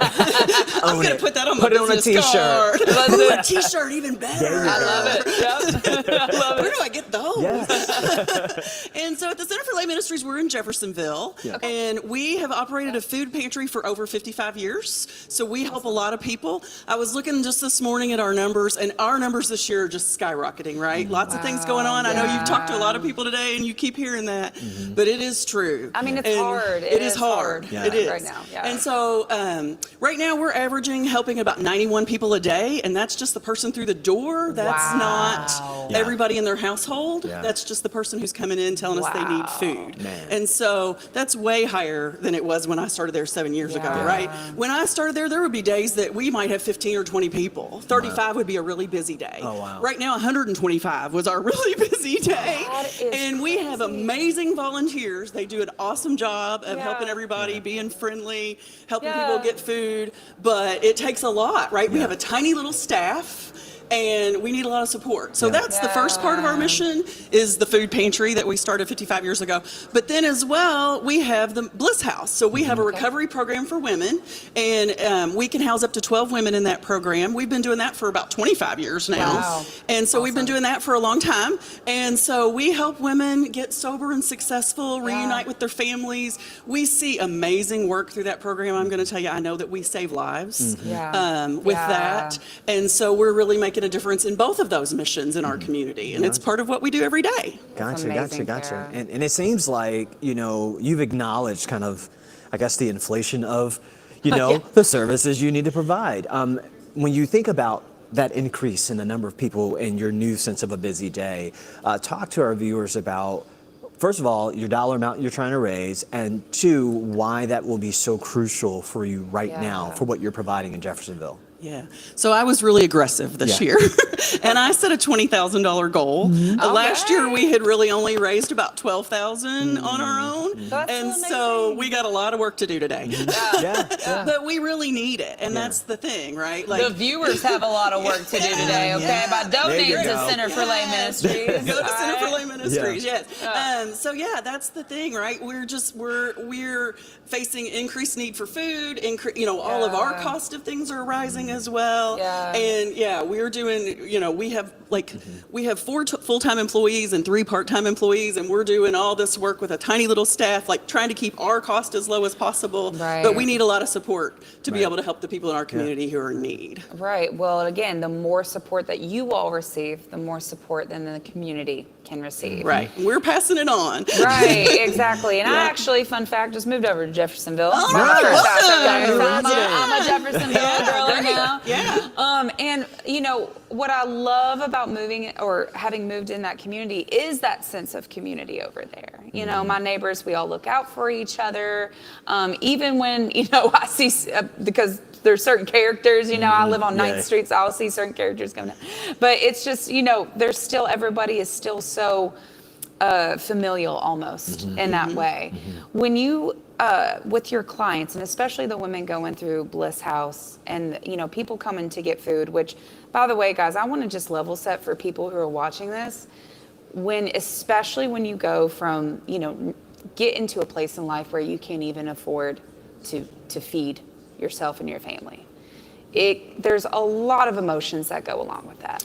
Yeah, Lot I can of tell you a emotions. story. Yeah, Even please. last week, I had a woman. I don't always answer the phone, but last week I happened to answer the phone. Yeah. And it was a woman who was asking me questions about how you get services from the food pantry. She told me she'd never been there before. A couple minutes into the conversation, she admits to me that she's been sitting in our parking lot for 15 or 20 minutes scared to come in. Oh, man. And I'm like, honey, I will meet you at the front door. Come on in. I swear, we're friendly. We're going to help you. Nobody's judging. You know, and so she was like, well. We're not she going to goes, deny it. No, Yeah. no, we don't deny, no, Yeah, no, right. we serve everybody, right? Yeah. So no.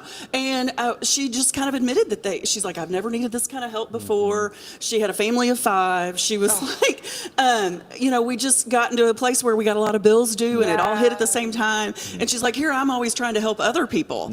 But it's okay to admit you need help too, right? Like that's The helpers need help yes, sometimes. yes, and it's okay. Yeah. So she started crying. I had to go find Kleenexes. You know, so, but we did. We were able to help her. We were able to get her quite a bit of food for her family for that day. And, you know, that'll last a few days. It'll help her. I told her when she could, you know, we serve everybody once a month so she can come back anytime in October. We talked about all that and really just kind of walked her through it. And sometimes somebody needs that little extra help that it's okay, right? Yeah. And so, but that's what we're there for. That's why we're there to help people. And let's unpack that, because I think it's really important for our viewers to really understand, because look, we're all living in the same society, right? Either you are already feeling it or you're being naive, right? And so for this woman to say, you know, I've never done this before, there are a whole lot of people who are going to be those first timers, Oh, right? totally. Talk about just the angst of that, you know, for this new reality for people that are going to have to rely on services like you guys provide, hence why you should donate. But the reality is that a lot of people are struggling, but you guys are doing this selfless work for people who... Well, like I said, we have amazing volunteers. Yeah. We really do. We could not do it without them, and that's a key. But we're seeing that every day. Every month I report back to our board how many new clients we've served that have never been to us before, and the number just keeps increasing, right? And so a lot of people are just in a position where they need help. And I said it could be anything. It could be your medical bills. It could be your insurance. You know, something changed. It could be you had a new prescription that's really expensive. Somebody came in and said, you know, just school supplies really wiped me out this year, kind of thing. I need some Car help breaks for a down. couple of months. Your car breaks down. I mean, any little thing can be that difference, right, for somebody. Right. And that's why we're there to help them. And so that's the key part of the Center for Lay Ministries was started as a lay ministry to help feed their neighbors. Awesome. It was started by people who, you know, just wanted to help make sure their neighbors had food. Yeah. And 55 years later, we're still doing that work. And we're going to keep doing that work, okay, today. So make sure to go to giveforgoodlouisville.org, donate to the Center for Lay Ministries. Kara, thank you so much. Thank you. We loved having you Thank on. you so Thank you for much. the stories. Thanks. Yes. Good to see so you. nice to meet you. Yes. Awesome. Yes. Donate today, y'all. Today. Awesome.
Hi, everybody. Welcome back. Christina here from the Community Foundation of Louisville with Stefan and our friends at a Hand Up Resource Center.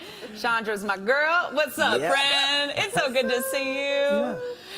Tell us, guys, introduce yourself to our viewers here, and then tell us, of course, a little bit about what a Hand Up Resource Center does. Well, my name is Chandra Stroud, and I am the founder and executive director. No big deal. No big deal. I didn't know what you you just talked to us. That was my intention. Just, you just talked to us, Chandra. Executive director of a Hand Up Community Resource Center, and this is. Hi, my name is Emily Goodlett. I have been a volunteer now, board member with the Hand Up Community Resource Center for over a few years now. They do more than you all understand. Financial literacy is not the only thing that we do. So stay tuned to learn more. Oh, I like that tease, Emily. Yes. So what we do is we identified that there are some needs in West Louisville, financial needs. And so we started off just meeting those financial needs, just paying utilities, things to keep people working, keep their jobs, and keep a roof over their heads. But then we figured out while we were serving that it was more than that. They had adequate income, some. We do serve people that are under the poverty threshold. But what we found out is that oftentimes it was just a problem with them managing their money, and not to minimize that, not just. Because if you're not educated about your money, it doesn't matter. You can make millions and still be poor. Or you avoiding those bills, you know what I mean? Not opening your mail. Or you have a little problem, or we don't know the difference between our needs and our wants. So it can become a problem for And then you and I are as the friends, apparently. After that, if you don't do it right. Well, I help people to stay out of trouble. See, this is why you're here. This is why you're here. Definitely. So we just began, and we started our first program. This is a good story I could tell about Community Foundation. So we started our first program during COVID. It was 13 weeks online, and we thought, are we crazy? How do we keep the people for 13 weeks? But they stayed. Okay, that was a good sign. And so, we had minimal dollars, and we was just eking by. And then our very first grant came in from Community Foundation.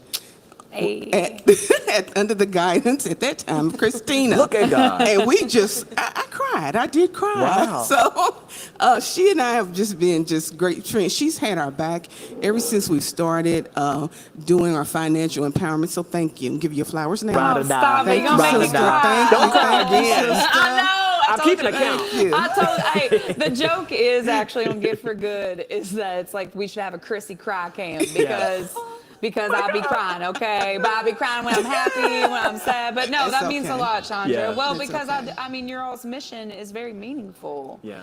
I mean, when we're transforming lives here, that's not anything to turn your nose up to. That's real. And when you're getting people out of poverty, that is a system that a lot of people are born into. Okay. That's right. And so to get out of that system is very, very difficult. It is. And so talk to me a little bit, Emily, Chandra, about how you get people out of that system, what you've seen over the years. Well, we have to show them the way. You would be surprised at people who have never had a bank account. We have met individuals who still keep their money under the bed, under the mattress. People who are not credit I'm sorry, visible. Emily's reaction is just getting me. It's like, Stories are real. Stories are real. So this is reality, though. Yeah. So, And there's a reason why they don't trust the banks. There is a reason. You know what I mean? Especially in the Black community. Yes, especially in the Black community. Sometimes they don't understand the rules of the bank. Yeah. That overage fee and how that continues to roll over and grow and grow. So we're about educating individuals about the basics that you and I may think they should know. Well, there's a lot of people that don't know, old and young. And so talking about young, that's how we got started with our youth program. We offer financial education for young people because our older adults during class would say, if only I had known. This is my favorite program, y'all, of theirs. Because, I had known. I mean, unfortunately, my dad, he was a good financial guy, but and so he taught me some things too. But it's like, know You to don't know what invest you in a don't know. stock. Yeah, not everyone is born in this world with the tools and resources that we need, and that's what we provide. We provide those tools and resources. Open the door. You may not have been given into your family, or you're into town, or whichever it may be. But we are here. We're a hand up, and we are here to make sure that you are Hand able up. to succeed and you're able to live a full life that you want. And we are going to help you with your milestones. Everybody's goal and path is so different than Christy's, than Chandra's. Like, we're all different. So everyone's path is different. We'll see. We're here to We'll help see. you with that path. And what's your dollar goal today? Yeah, speaking of financial, Our dollar goal is $10,000. So Okay. we have We been gonna get blessed there. with a new facility. We have never had our own place. Come on. Never. No, for real, now, though. This is After the last conversation we had, Yeah. you was trying to help us find somewhere to be. So we finally found somewhere, the Delta Center. Okay. Yes. Hey, Wes. Yes. Love that. So we don't have to go from pillar to post. I mean, literally, we had our stuff in 5 different locations. Oh, I bet, yeah. Just wearing me out. Yeah. So, but strong programs need strong tools. Yep. So we need things there. So Yep. that's what our dollar amount is about, to provide the tech that we need. Yep. Yeah. Now we have an internet, but of course it half works. It's concrete walls, so it takes a special kind of internet for those. Spectrum, Yeah. AT&T, y'all watching this? Okay. Come Yeah, get we come don't get need me to. some We've already been internet. talking to them. Right. Yeah, we need laptop computers. We would like a smart board. So those are the things that we're raising money for today, All right. because those it's necessary for good education. Correct. To help us to get the message over, just not for the adults only, but also for the kids. Yes, And also, I didn't say that our programs are incentivized. So That's right. what we like to offer the participants, we like to offer just something for them. We're not paying them to come. It's not like you, but we acknowledge what it took for them to get in the seat. Yeah. The commitment, the babysitter, or having to leave the oldest kid at home with the little kids. Transportation. So it's the stipend helps with those things. We've literally given out, our stipends are $50, and we've given those, and somebody go right and pay their bill. Wow. Or they'll go right to the grocery Yeah. because that's what they need at the time. And then we also offer a savings match. So for every dollar that they save up to a certain amount, whatever we've been funded with, we match it dollar for dollar. So for many of the people, it is the first bank account, the first savings, the first down payment for a house, emergency fund. So, I mean, it's pivotal. They just need them funds, y'all. Yeah, so you Give hear it to that? them. To my viewers at home, that $50, I want you to go give $50 right now. Pay for a stipend for all these folks who come to receive these services at giftforgoodlouisville.org, a hand-up resource center. Emily, Chandra, always so good to see you. So And this good. purple, okay. Love let's it. go with it.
Hi, everybody. Welcome back. Christina here from the Community Foundation with Stefan, my brother for the day, and Mr. Lamont, okay, from Yes, Roots sir. 101, the man with all the wisdom and knowledge, for real. I love whenever I've gone to the museum. It's such a powerful experience. Today, tell us a little bit, okay, for those who may not know you as well as we do, tell the viewers who you are, what your role is, and really the mission of Roots 101. Well, my name is Lamont Collins. I'm the founder and CEO of Roots 101 African American Museum. The purpose of Lift up that mic. the purpose of the museum is to tell a story. And the story is of the African American journey. I think what makes Roots so unique in itself is that we tell the stories America doesn't tell. We tell the real story of the African American journey. And when we tell the story, we don't make Black history and American history two different histories. It's one history. It's how you tell the story. Because nowadays, they're trying to separate it as in something evil about telling a story. And when you really think about our history and history books, how we learn the story about the Civil War and all that stuff, what America didn't tell is the story of the heroes. See, the heroes were the white people that gave up everything to do the right thing. Nobody tells that story, right? But you think about a time and a place where you had free education, free labor, free everything, but you had people that were strong enough to say the right thing is what we do. And today we don't have people standing up to do the right thing. And that's what I talk about at museums. So if the museum is a healing place, so if it's a sore, we pull the sore back and treat the wound, right? And that's what we do. And I love doing it because when kids come out of there, they come out different than they come in. Everybody learns something. And the greatest thing they learn is that we're better together. And we can't allow people to separate it, because the greatest part of America is when we work together. That's historical fact, right?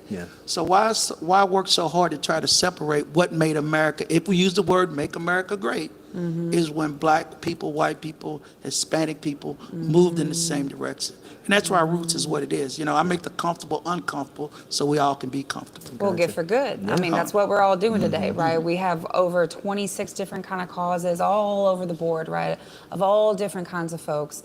But today we're all coming together to build community, not just for today, but then for years to come, right? Yeah, no, for sure. And I think about, you know, we remember each other, you know, from when I worked here, and I think all those years from 2020 to right now, you know, I just feel like the sense of what that space has become has evolved. You know? So for you to say it's a healing space, right? Man, what a reckoning 2020 was to highlight exactly what you just said. I mean, and it was not, I think it's what it makes it so easy to get up every day. It's not a business, but it's purpose-driven business.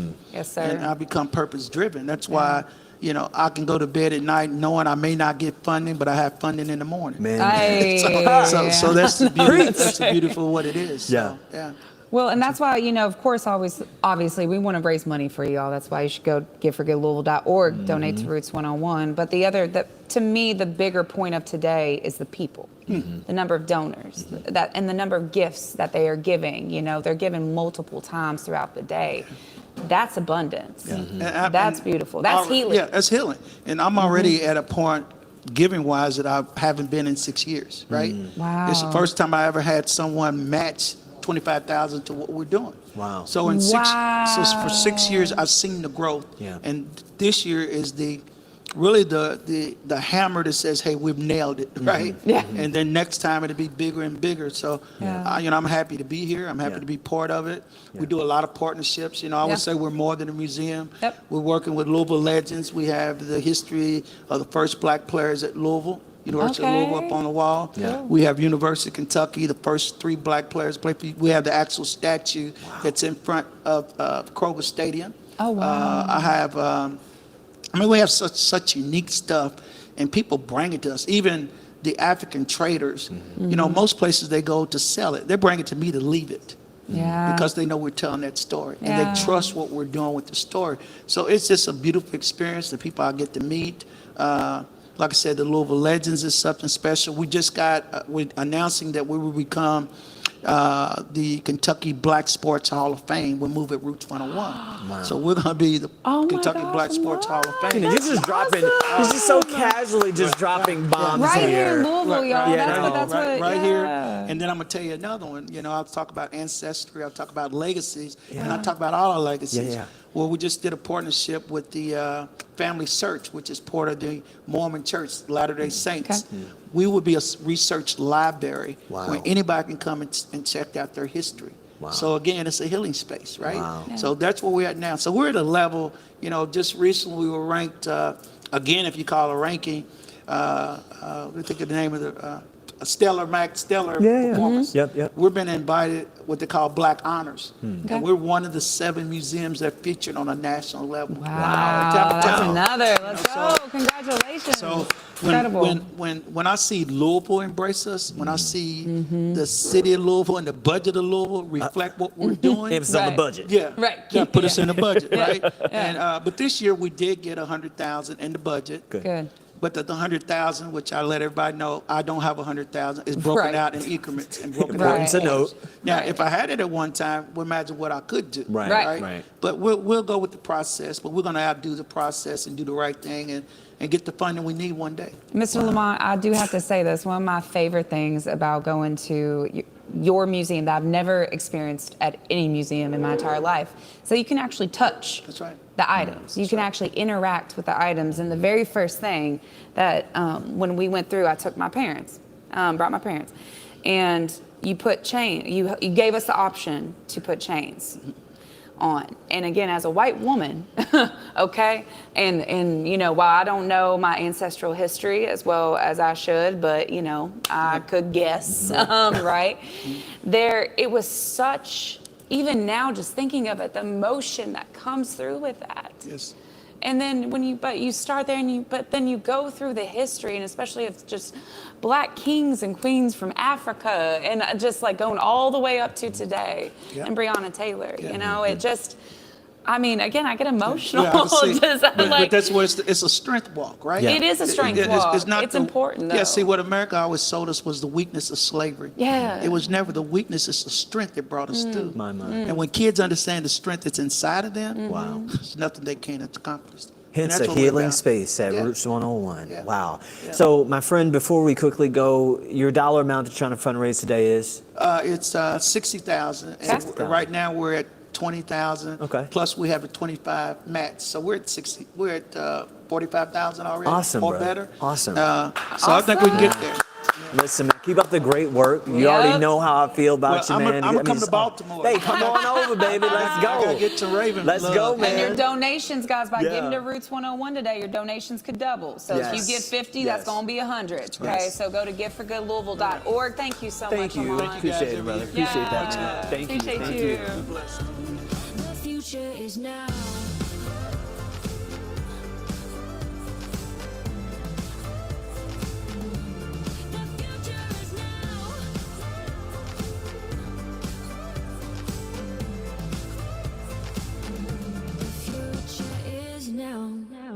I waited for you in the passenger seat. There's only so far I can ride in your dreams. While you were chasing everything else but me, I'm starting to break out from your grave. See, I finally opened up my eyes, and I saw me coming back to life. That I'd be better without you inside. It's time to be someone I wanna recognize. The future starts right now. I made a reservation, but you never came, so I'm checking out. The fire you stole away, I know one day we'll come back around. The future is now.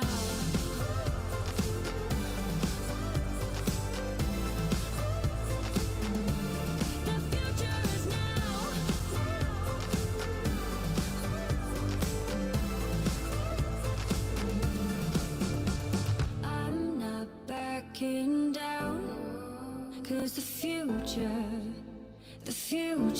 is now. Not backing down, 'cause the future is now.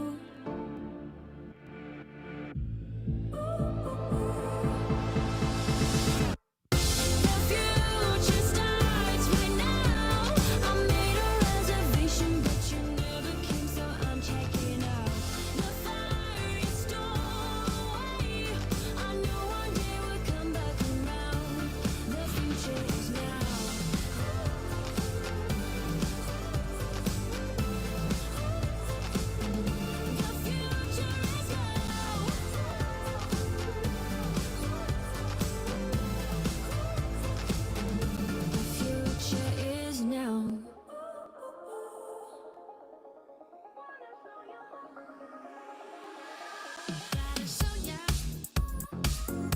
how I really feel about you, babe. 'Cause it's driving me crazy, and you know that I keep my feelings real, real close. But I want you to know we can go as fast as you like. 'Cause I'll be holding on tight. And when you smile, it just makes me alive.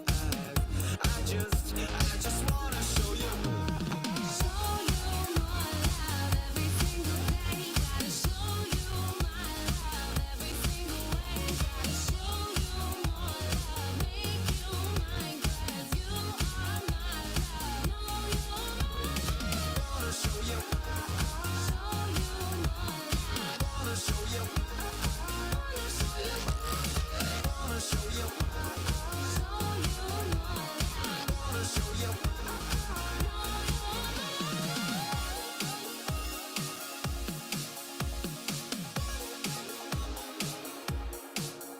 got to tell you, when I met you, I thought, oh my gosh, Cupid got me, I'm shy. And you know, I think it's cute the way you smile and stare. Always so Welcome back, everybody. Christina here from the Community Foundation of Louisville with Stefan on the Gift for Good Louisville live stream. We've been going all day since 8 a.m. And actually, we'll be wrapping up here too about 7:30. So keep watching, guys, because we got trivia. Oh, yeah. We got Almost more forgot about that. We got more nonprofit spotlights, all kinds of great stories to tell. And we're going to hear, I think, a really powerful story to tell from Tatiana's Light in the Darkness. Ladies, if you could please introduce yourselves to the viewers at home and tell us a little bit about your mission and how you came to be. Because this is, by the way, their first time participating in Gift for Good this year, okay? For real. My name is Marielis. I am Tatiana's older sister. I am Tatiana's older sister, co-founder of Tatiana's Light in the Darkness. Tatiana was lost to an overdose July 26th of 2023. And it was a terrible loss. And our mission at Tatiana's Light is, to keep her alive, right? In whatever sense that may look like. But to break the stigma. Break the stigma that's behind addiction.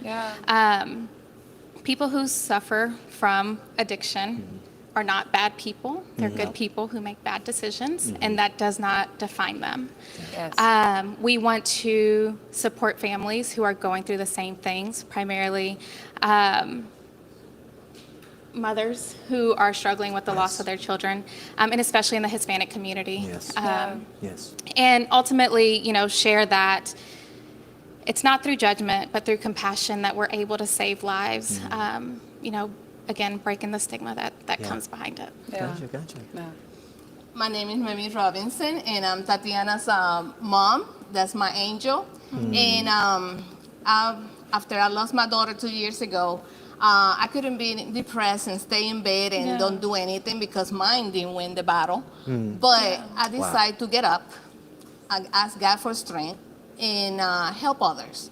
Help others to go through the same thing. Others that are in the darkness. When she passed, a lot of people said she was the light in my darkness. How can she be a light when she was in her own darkness? But I want to keep her light going. We go out there. We go to rehab center. We go to school. We go to church. We have to keep talking about this. The Hispanic community, sometimes we don't talk. We keep everything quiet, and it's time to talk. It's time to know about this. And we create a care package. Like that way, it's an act of kindness when people are down in their own darkness, and show them hope and love. And with the care package come hugs from moms. Oh, that's so sweet. That's so sweet. And it's been amazing. I tell you, the loss of my daughter is being hard, and every morning I have to ask for strength for the day. But I come out, like today I was in a healing place. I was talking to these ladies, and I come out with joy. And it's amazing what the foundation is doing. Well, it's amazing what you guys are doing for real, because instilling hope in that way and compassion, especially for folks who are in recovery or in active addiction. Gosh, I know. I'm just going to be crying all day on the live stream because I'm just so I didn't bring moved. no Kleenex. But it is moving because it's real. There are people out there who are struggling every day and feel like they can't talk to anybody. Yeah. And Tatiana, I mean, was a beautiful soul. I mean, look at her picture. Wow. Like, I'm just like so touched by you guys. I also have a sister, you know what I mean? Yeah. So it's like for you all to honor her in this way is beautiful. So tell us a little bit about those services. So you create care packages, mom, hugs for mom. I'm getting a hug after this. Okay, for sure. So what other kind of services? How can people seeking help find you all, basically? You know. We have a website. Okay. And what we do is a lot of rehab. I reach out first to rehab centers. I say, you need me to talk because a lot of times people that recover, they go and talk and they always get the person that's in recovery. They get the story. But I want to show you the parent, the family member, because how many times I told Tatiana the wrong thing because I didn't know. I was lost. I want to fix my baby. I want my baby to snap out of it. But this is not a snap out of it type of thing. Yeah. And it's just like, I want they understand now, wow, I didn't know that I was causing that. And they see the family members suffering because this is a family disease. Yeah. This is just not for the addict. Yeah. And I mean, first of all, given the work you're doing, what's the dollar amount you guys are trying to raise today? $3,000. $3,000. Okay. Small price to pay, viewers at home, for how she's courageously keeping Tatiana's name alive. Yeah. I think off of that, $3,000. I just want to let you know, if nobody else ever tells you, her tears have told you, and I'm about to say, I admire your strength. And I admire the way that you say you're reaching out to these places, you know what I mean? Because as a parent, I'm a parent now, so it's like, I'm feeling what you're saying. Yeah. And I know that I would do everything in my power, okay, even if it's calling up recovery centers. Because you said something that struck me. I mean, it really hit me. You said, oh, because I lost mine, do I just give up? And you're not. No. You could stay in the house, right? You could just celebrate the anniversaries, have the moments, but you're proactively pushing yourself out there. What do you think Tatiana would be saying about all y'all's efforts? I mean, the branding is tight. Honestly, she'd be like, y'all are doing the most. And that means you're doing just enough, right? Yes. And she sings, and I guess in that sense, tell me what Tatiana was like, because we don't want to just define her by how she ended this life. Absolutely. So one thing I do want to say is that addiction knows no bounds. Addiction is not classified or subject to just one race or one gender, one social class. Tatiana was raised in a loving home with two other sisters. We all grew up in the same house, and life happens to certain people, and certain people deal with it in different ways. So acknowledging that, understanding the root. But for Tati was funny. She was a goofball. She loved making TikToks. She had the sweetest voice, but she can say the meanest things, but in the sweetest voice. And we were 10 years apart, and she was the baby. She had three mothers, essentially, between my older sister. And I just really miss her. Yeah. And that's it. It's just that simple. She's missed. That's what I feel from you all. I don't know her, but I feel like I know her. Okay? Because the thing that I think a lot of people need to understand is that drug addiction touches all of us. Everybody in this room right now knows someone. You know, my mother, okay, she's 16, not to make this about me, but I just want you to understand the relatability. Kids I went to school with, they're not around right now because of whatever the decision was that they made. And I don't judge them. I remember them how I remember them, you know, and I think that it's important for you all in your journey and viewers at home to be thinking about this as you're donating, because $3,000 seems real small for what they're asking for the pain that they carry out and choose joy. You said you left that place today. You were feeling good. You need more of that, and they need funds to do that. But I think that something I've learned when I watch people go through grief and how they process that, you know, when I asked you about who she was, I want to correct that. Who is she, right? because her light is here. I feel her presence. Yeah. You talking about TikTok and y'all doing too much? I feel like I know who Tatiana is. Yeah. You know? And I just hope that you guys remember that, and our viewers at home, because this is not easy. You know, when all these lights are gone and the donations are done for today, you're still sitting with that. You know? And something that I want to say is my baby didn't win this battle, but I have so many that are recovering and they are doing great. Yes. It's so many people out here that are doing it. Yes. And it's able, you can do it. If you're struggling, you can do this. Yes. And I have so many people calling me mama. Hey. And telling me, I got a job. Mom, I got a job. Look, I got a radio. Listen. It's just being there for somebody. It's just giving hope. That's Tati sending you angels. I'm letting you know that right now. Facts. Okay? Thank you. Seriously, God bless you guys, and Yes. we appreciate just your courage to come up here and to, you know, put yourself out there. But as Tati would say, you're doing too much. You're doing just enough. You're doing just right. Okay. Okay. Yeah. Thank you guys so much. And again, donate to them. GiveForGoodLouisville.org. If this doesn't motivate you, I don't know what else will. Tatiana's light Yeah. in the darkness. Let's continue to be the light in the darkness by donating to them today, okay? Awesome. Thank you guys. Thank Appreciate you it. guys. Yeah.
Wow, Stefan, what like an emotional last interview. I mean, I don't have anything to say. I just sit down. Wow. I mean, but that just goes to show you just how intentional and compassionate a lot of the work that these nonprofits are doing every day. Yeah. One such nonprofit, Casa Floyd County, we actually have with us today. And that's the thing I want to remind everybody, even though Louisville's in the event title, okay? This day isn't just for the Louisville community. Yeah. It's for all of Southern Indiana right here, because again, what happens, even though a river may divide us, what happens on either side of the bridge affects each other, right? We're all in this together, okay? So introduce yourself to the viewers at home and tell us a little bit about Casa Floyd County. Well, thank you. Yeah. My name is Allie, and I'm the lead fundraiser for Casa Floyd County. Thank you. Yes, we can't do It's hard work. without It is hard work, okay. It is, but it's fun Yeah. because we have such a amazing community, and they're really starting to recognize the importance of the work that we do. Yes.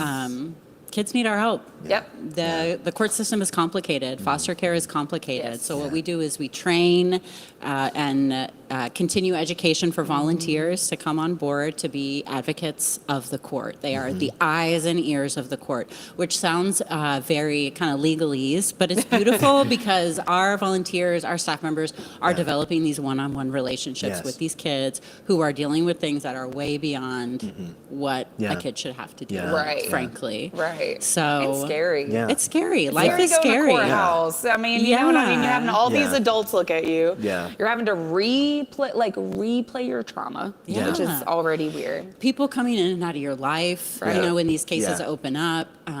There's all kinds of amazing, community supports that come in. But what CASA really does is advocate for the kid. Yeah. So there's all these people in the room trying to decide what the best situation is for a family. We're all about family reunification, whenever it's safe and possible. But we're really proud to be the folks that are there with the kid. So it's fun sometimes, it's heartbreaking sometimes, it's always unexpected. Every situation and case that we work with is totally different.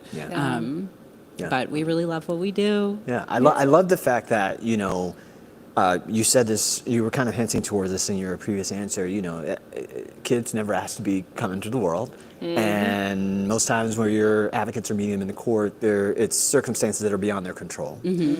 Talk to me about the importance of having those advocates in there, creating that one-on-one relationship, because we talked to some folks earlier just talking about how that compassion and empathy and building of trust, it is hard.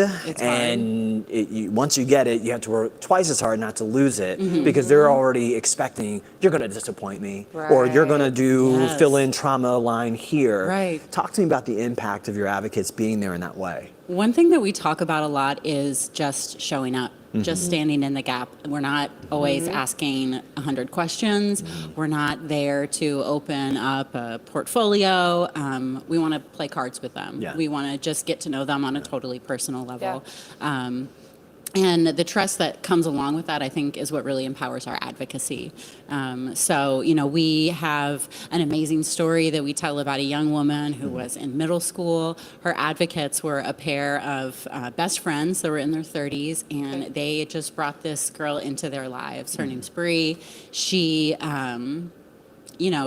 they're family basically now. And I wanted big sister like that when I was in middle school, you know what I mean? Someone that had 15 years on me. And she's done everything with, help reprocess what she's been through, but also just like help her go shopping. Like, come to a band concert. It's the little things really. And I think that we see that kind of shift in people's, in families and in kids, knowing that they just have someone that isn't gonna go anywhere. Yeah, that's consistent. Consistency is safety. 100%. You know what I mean? And that's especially with children who've been through very extreme trauma, that's what they need. And unfortunately, that's not what they often get because the system itself, creates a lot of, can can create a lot of chaos, right? It really can. I mean, the system's overburdened. I Yep. don't think I'm surprising anyone if I were to say that. Yeah. So we're just really grateful that we can be there and kind of identify where the gaps are and really make sure that the kids get what they need, whether that's a friend, whether that's a certain form of therapy, placement, whatever that looks like. Like I said, every case is unique and different. Yeah. And I see here you actually brought a little something with I did you bring that a has little some something. stats. We do like to bring the stats to life here. Yeah, so. let's see because it's your impact. It's showing your impact on our local kiddos. Over 400 kids in Floyd County last year, in our little county alone. And a lot of times they're scattered across Indiana, so our case coordinators are traveling to go check on them, to hang out with them, make sure that they're doing good wherever they are. Right now we have about 200 active cases that we're serving, a little bit over, and about 70 kids on our wait list right now. Okay. So what's really important to CASA is that we provide the highest quality advocacy that we can. So we want to make sure that we are bringing on volunteers who are well-trained, who are confident in what they're doing, and have the bandwidth to really show up for the kids in the best way that they need. Gotcha. And another thing that we try and kind of emphasize in this is like every little dollar makes a huge difference in what we do, because there are incidences and things that come up all the time, like just buying a kid lunch, you know what I mean? And of course our staff and volunteers will cover those costs, but we really want to be able to make sure that we can provide everything that they need. Well, yeah. Right. And now what are your goals today with Gift for Good? Yeah, so we set a goal for $5,000. Yeah, we're getting there. Absolutely. We're getting there. Awesome. You'll make it. I think so. You will. Yeah, we've been rallying our troops around the $7:15 donation mark. Yes. So we're All right, excited for great that. and giving. That would I be a see game ya. changer for us. That's our strategy. Yeah. But yeah, we're really close. We really do have an amazing community of supporters. Of course, there's no boundaries between, Floyd County and Louisville that are meaningful. Right. But we have a pretty close-knit community there. And it's just been such a privilege to see all those folks come together and kind of show up in the way that we need them. It's very Allie, cool. we appreciate the passion you have in the work, because these kids get to benefit. Even if they don't understand it yet, you know what it is, and to see you still committed to it, where in a world where they may not have that hope because of everything they've seen in their first 12 to 18 or whatever the number is years in life. Right. It's really important work you guys are doing. Well, I want to humble myself because we have an amazing I'm sure. team. Oh, Like yes. I play my little role, It but takes a village. it really does. Yeah. The village is showing up. We have an Yeah. amazing staff. We have incredible volunteers. We're very lucky. And folks, your dollars to CASA Floyd County today will not only support those amazing helpers, right? Again, got to give shout out to Mr. Rogers, okay? Be a helper. The people who help. Right, look for the helpers, Yes. okay? So donate to CASA Floyd County today at giftforgoodlouisville.org. And before we cut off, I think we have some breaking news. Breaking news. Breaking news. Yeah, we gotta cue that up. We have just surpassed $7 million. Let's go. And make sure you'll get donates. Donate to CASA Floyd County. Allie, thank you so much. Appreciate you.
And we're back. Oh my gosh, $7 million, Stefan. 7 million. Still got work to do, though. Still got work to do. We still got work to Yeah, do, still got work y'all. to do. Our record is 9.9, so we're gonna hopefully Yeah. up that today. Yeah. We have the pleasure of talking actually right now to Cabbage Patch. So tell us, Chris, a little bit about what you guys do, your role there, all that good stuff. Yeah, so my name is Chris Hughes. I'm communications specialist at the Cabbage Patch. Phil, And- comms guy here. Yeah. And the Cabbage Patch is a local nonprofit empowering children, youth, and families to reach their full potential. Yeah. It's called the Cabbage Patch. It's not named after the dolls. It was actually at the turn of the 20th century. The neighborhood we're located in was known as the Cabbage Patch because a lot of people had gardens in their backyards wow. Okay. and they grew cabbage. Cool. But our mission is to provide life-changing academic, recreational, and family development services. We serve children and youth ages 8 to 18. Okay. Even beyond that, we have a college scholarship program that supports about 40 students a year, helping them, defray the cost of college and get help with their academics and stuff like that. But the main crux of our programming, we do after-school programming throughout the school year. We also do really great summer camps in the summer where kids can, hike, fish, do performing arts, do all kinds of really great things. The best part, I think, about the Cabbage Patch is that membership is free. And so there's no test for income. You don't have to live in a certain neighborhood or go to a certain school. The Cabbage Patch is for any kid who wants to join. Love it. And so it's just a really wonderful, special place. We've been in the neighborhood in Old Louisville since 1910. And through the years, we've really grown and changed. We're able to do this incredible programming out of a 40,000 square foot facility. And it's just really incredible what we offer. Yeah. And you all have been able to grow because of the support you've gotten from the community. Yeah, we are 100% donor funded, grant supported. We have a lot of community partners. We don't get government funding or anything like that. We love that because it gives us a lot of creativity and freedom to do, things that the way, we want to respond to the needs of the people we're serving. Right. But we have amazing, generous supporters, and that's why we're able to do what we do for very, low cost to no cost. Yeah. Most of our programs are free. We don't want cost to be a barrier. Yeah. Gotcha. And Chris, you say that, this is for any young person. Give us a lens into the impact that young people are getting from, on its face, say, hey, after school programs, but obviously it's more than that in the work that you're doing. But give us a lens into the impact that it's having for the young people you're working with. Yeah, so what I love about it, it's this really creative approach that's really a choose your own adventure kind of thing. The kids come in, we're open from 2 to 8 p.m. And there are lots of different things happening every different hour that they get to choose from. So they can get homework help, they can get tutoring, they can dabble in performing arts, we have dancing, we have music, we have visual arts that they can do, there are clubs that they can join.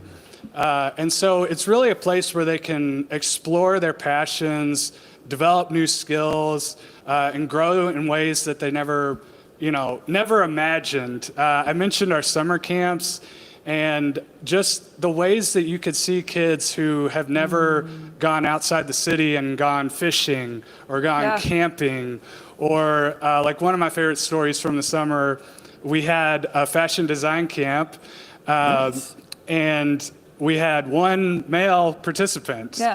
And, he kind of struggled throughout the week, he's having some problems here and there.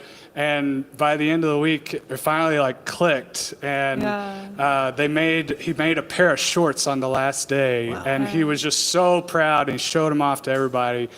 So it's things like that. I think it's growth in ways that maybe you wouldn't expect, but the kids themselves don't even expect that they can do or try those things. No, that's self-efficacy, right? Your confidence and your ability to complete a task, to do something, and how that grows your confidence, how that grows your personality.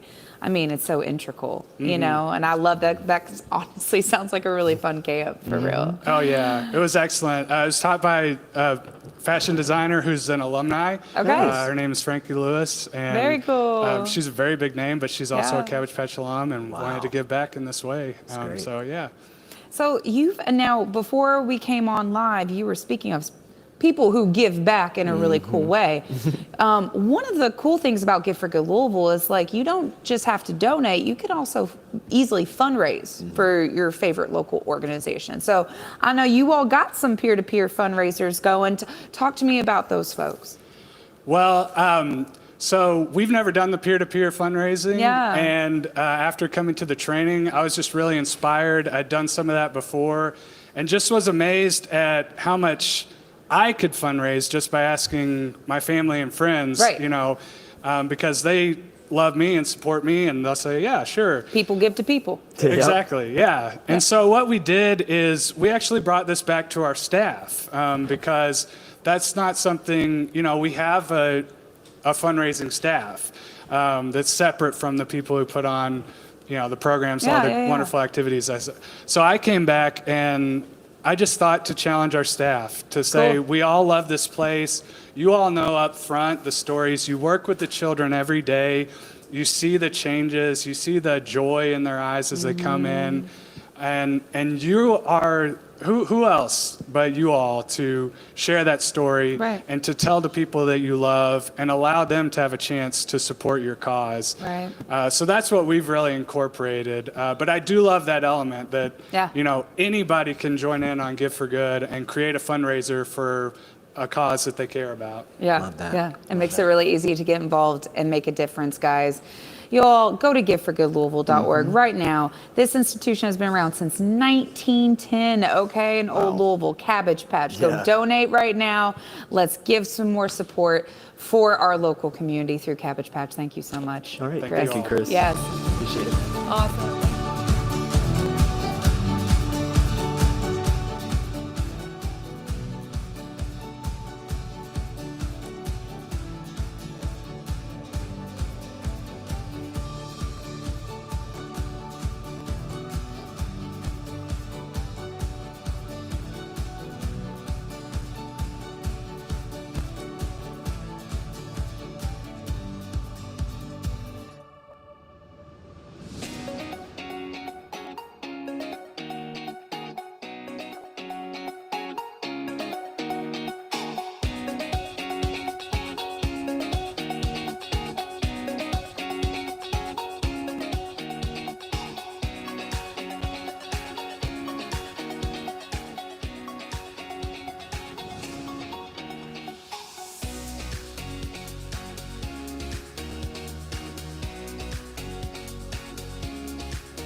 Hi, everybody. Welcome back to the Gift for Good Louisville live stream. You got Christina, me right here from the Community Foundation of Louisville with Stefan. That's me right here. Okay.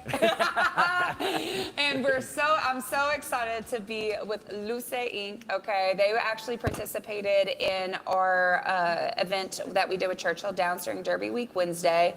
So tell us a little bit about yourself, your role, and then a little bit about the mission too. Thank you for having us. Yeah. Can you hear me? Yep. Yes. My name is Melania Waltrip. I am the founder and the executive director of Luce. I am from Nicaragua, Louisvillian now since 1998. And my experience as an immigrant, the barriers that I faced, the challenges that I faced was my motivation to form a nonprofit that walked along the youth to feel accompanied, to have a safe space, but to find a sense of belonging. And that's what we do at Luce. Our mission is to empower the individuals that we serve. And empowering, it's more than giving food or clothing or emergency assistance. We give them a voice. And that example today I have, and I'll share who they are, but I have former students from JCPS, but also former program participants and current program participants who English is, they're not as fluent, but we don't want that language barrier to be assigned. No. And that's why they're here, because when we invite them to the table, they also have a voice and a say-so. Yes. Hi, my name is Amy Perez. I'm Cuban. I am a student at Southern High School, and I'm the president of the group Correla Voz that is managed by Luce. Okay, cool. Awesome. All right, girl. Awesome. Come on now. Hi, my name is Anthony Gonzalez. I'm a school navigator with Luce, and I was previously an identified student, McKinney-Vento student by Luce, and part of their program. And that kind of sparked the interest and inspired me to go into social work and just give back to those kids who are like me. Wow. Hi, my name is Arlan. I'm from Cuba. I'm graduated to high school, but I'm continuing a voluntary in a Luce group, and I'm from the Correla Voz group in Southern High School. Okay. Look at, I mean, can we talk about the leadership that is stacked on this bench, I mean, he said, I heard social worker, and I'm like, there it is. There it is. So talk to me a bit about that, right? Like you've been here since '98. You're a Louisvillian now. You know what the need is. What does it mean to you to know the impact of your organization, to have your former students or participants up here? One's going to be a social worker, all of them just doing great things. Oh my God, it is so rewarding, but it's inspiring. Yeah. It also a responsibility that I carry every day, because they are the little millennials. Yeah. You know, they are the other immigrants who has been successful and keep working and growing the community. So it is motivating, and it's a challenge for myself as well, like to keep doing it. Our immigrant community makes us stronger. Absolutely. We are stronger when we have a diverse community where folks from all different cultures can bring different skills and different perspectives that make us grow, right? Like that is how we grow as a community and how we become stronger. For So real. we always say, being Latino, some people say, oh, you're a survivor. No, we are leaders. We are hardworking people. We are people that inspire. Yes. And when we have that diversity, besides the language and all that, it's a beautiful community. It's a safe community. It's a stronger community. And that is what we're working on with the youth at Luce. And I love just the purpose behind the work, but the passion in the name, I'm just impressed with. Luce means light. Spread it like your funds to them.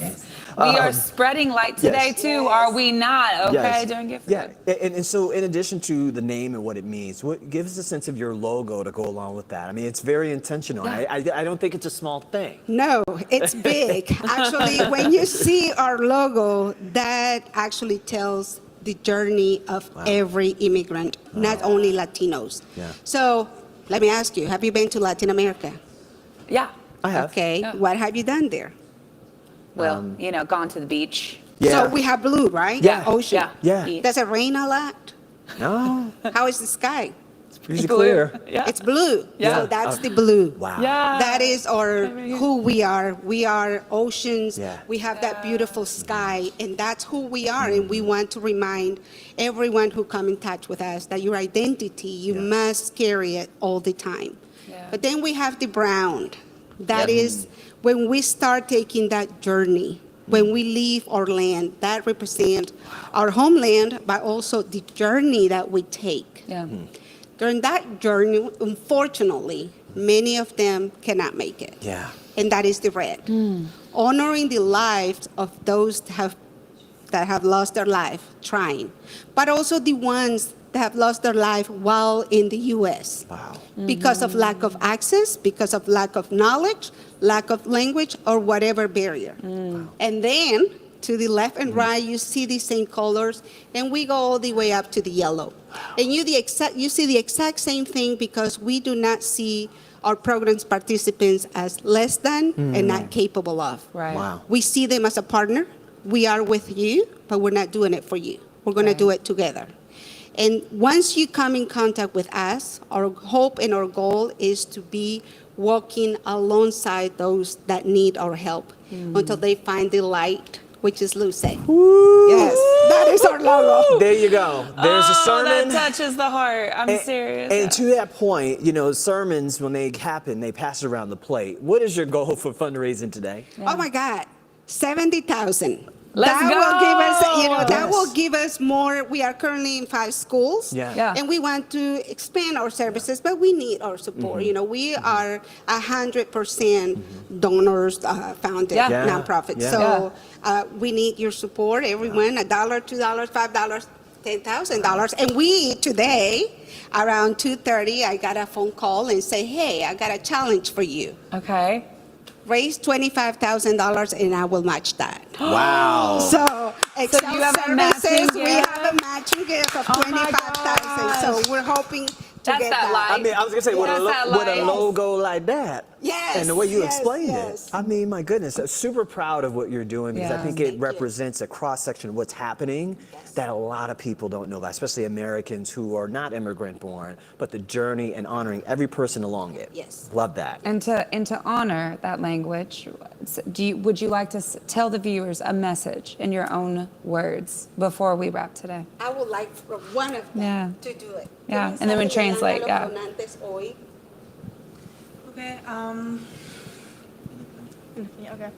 Okay, que cada ayuda que le dan a estas personas, a las donaciones que hacen a los grupos, es algo que no solo ayuda a las personas y al grupo en sí, ayuda a un montón de personas que hay detrás, que ni siquiera nosotros mismos podemos saber que están atravesando y ni siquiera las mismas personas que ayudan pueden saber hasta dónde puede llegar la ayuda que están ofreciendo.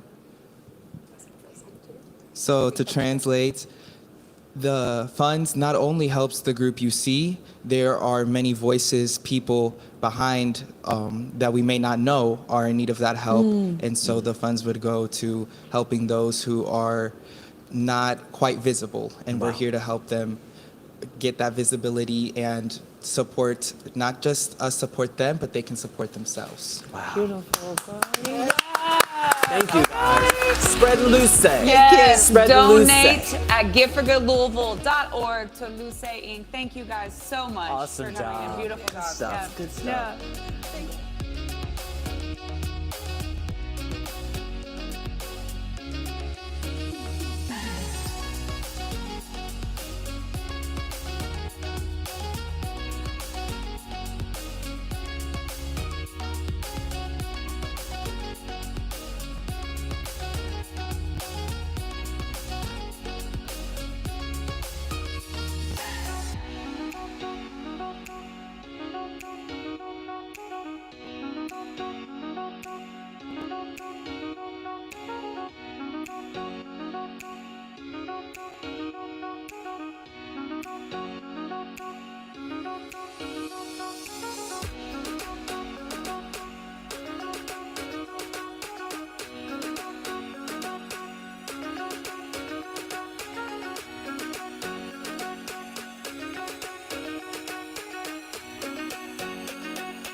Hi, everybody. So we are actually going on our last nonprofit spotlight of the day, the Savannah Smiles Foundation, Inc. We're celebrating this with y'all. Y'all are going to send us off into trivia, okay, Garrett? No pressure. No pressure, no pressure. Once again, if you're just tuning in, my name is Christina Miller. I'm from the Community Foundation of Louisville, and I'm with my good friend, Stefan. Thank you, thank you, thank you. Former journalist with WLKY, and who is now a Baltimore native. But he flew all the way down here just to be with us today. Yes, Thank Lord. you, Stefan. Yes. So, but let's hear it from our folks at Savannah Smiles Foundation. How about you introduce yourself to the viewers and you tell us a little bit about your organization? Yeah, I'm Gareth Stevens, the CEO and founder of Savannah Smiles. We're actually going through a rebranding right now. So we're Savannah Smiles Youth Services. So okay, cool. After the passing of my sister Savannah, I naively started a nonprofit knowing nothing about nonprofits. And I thought foundation was interchangeable with nonprofit. And we learned this not Community really. Foundation, I get it. Yeah. So we're a youth services, not necessarily a foundation. Cool. So, Okay, cool. No, thank you for that. Yeah. And my name's Trevor Kruer. I'm the marketing guy. Awesome. Also on the board member of Savannah Smiles. Very cool. So tell us a little bit about the services that you provide, and then I also want to talk about Savannah too. So maybe, So the services we provide are educational, life skills. We help them with mental health. We do addiction education. It's kind of like DARE, but with a modern, with a modern twist to it. Yeah. And we also provide most of the holidays like Easter, Thanksgiving. We do a fall party coming up and Christmas. So, and I'll let him talk more about some of the events we do. Okay. Yeah. So we, like he said, we do weekly events activities that are focused on education, whether it's life skills, whether it's mental health. Some of those activities, we do yoga with the kids. Okay, good. We do cooking classes that we actually get the parents involved on that as well. We do art therapy. And then, we have, like he said, we have a fall party coming up. And then our Thanksgiving, we provide a Thanksgiving dinner to all our families in the organization. And then our big Christmas event, which we also provide all the presents for the kids. Wow. So they'll Santa have Claus. some gifts. Yep, little Santa Claus action, So you all are matching every dollar raised, right? Yeah. Well, Good for good. So we have a couple of match pools, Yeah. and then we have other organizations who set up their own match. So for our tier 1 orgs, our smallest organizations, which are you all? Probably small. Yeah. It's our first year doing this, and we're super honored to be here. Oh, so, yeah. Well, congratulations on that. That's awesome.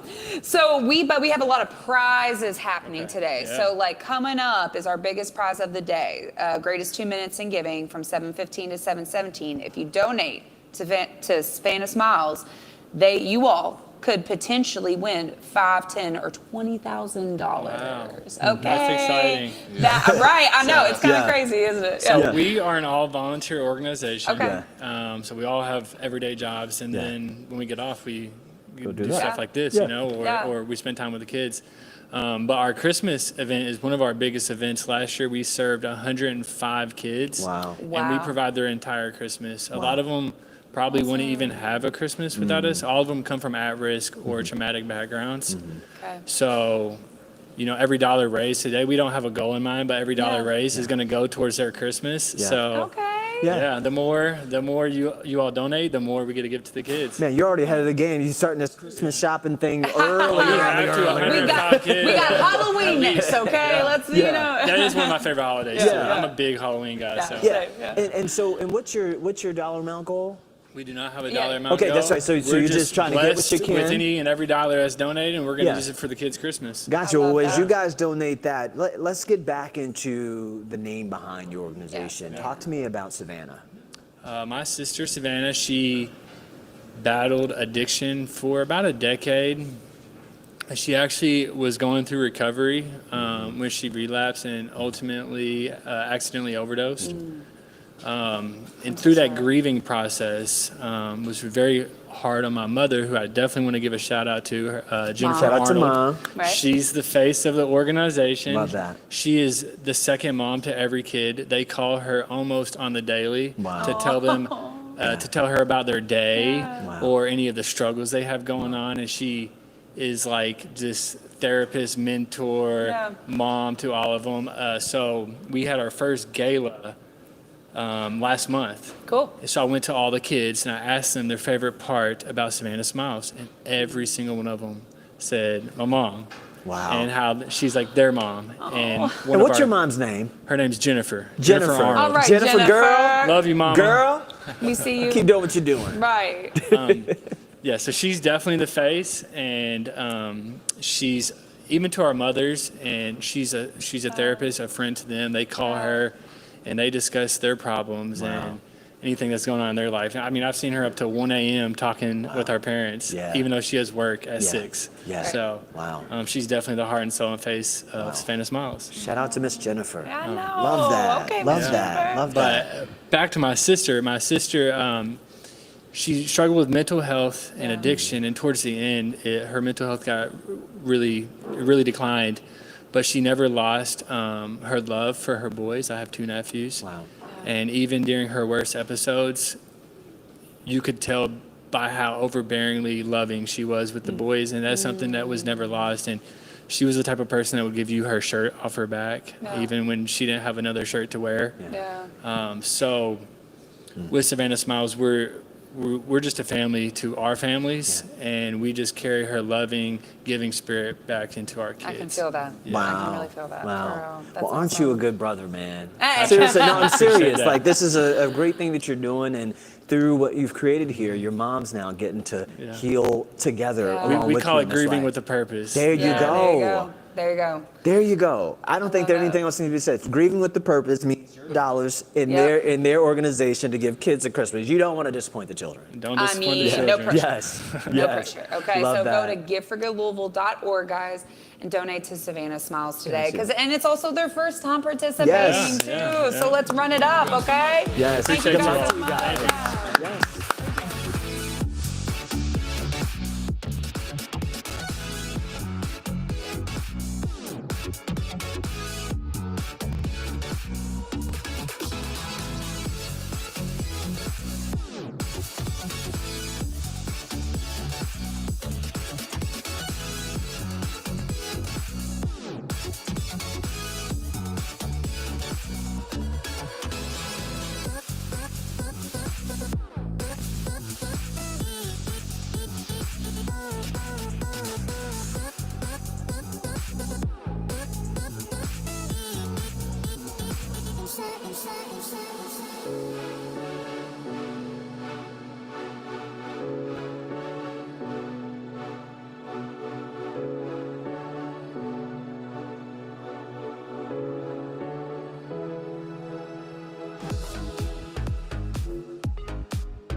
Gift for Good Lou live trivia, which I know y'all been hyping up. Okay, I already see people coming in the comments. Yep.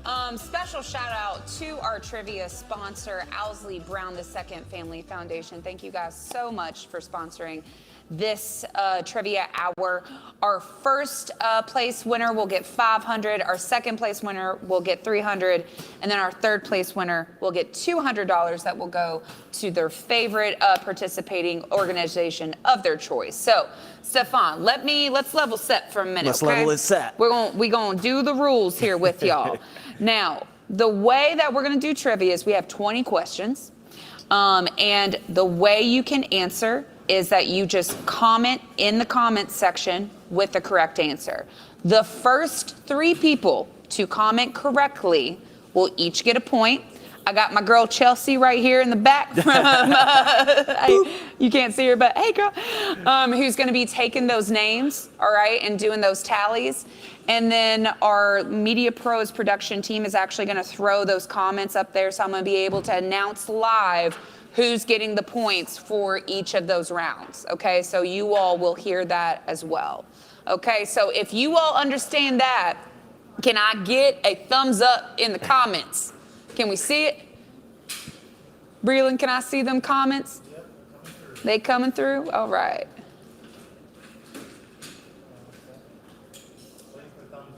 Wait, I'm looking for thumbs up. Everybody get the rules? If you get the rules, give me a thumbs up. If not, I'll re-explain it. No. Do we got people in the comments? Oh, is it blowing up? Really? Okay. Well, this is a good test then. Okay, because we need to be. Oh, here we go. Thank you, BJ. Thank you, BJ. Yeah. And Laisha. Laisha. Yeah. Amanda. Amanda. We got awesome. Nikki. Thank you, Nikki. Okay. Cool. We're rocking and rolling now.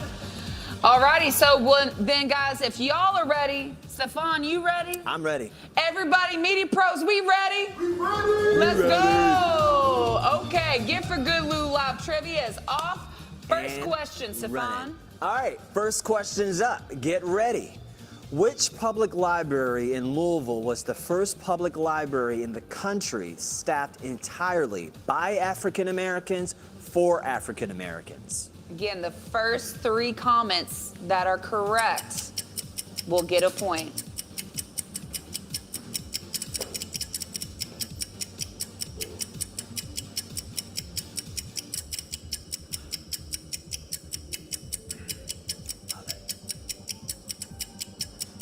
Okay. Tick-tock goes the clock. Tick-tock. He's gonna be our first winner. All right. All right. And the correct answer was Western Library. So, Breland, who we got? Who were the first 3 to comment? And I'll go ahead and announce them. There's a lot of comments. All right. We got Lena Elizabeth, congrats. Whoop, whoop. Whoop, whoop. You get a point.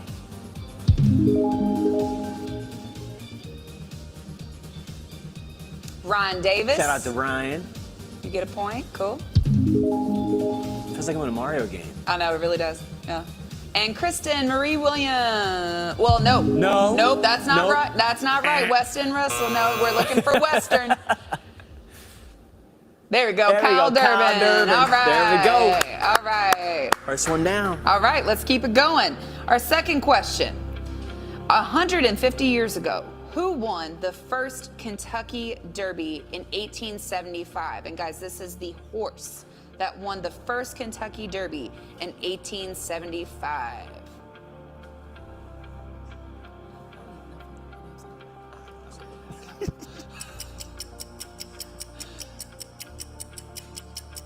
All right, y'all, 150 years ago. That was a long time ago, wasn't it? Mm-hmm.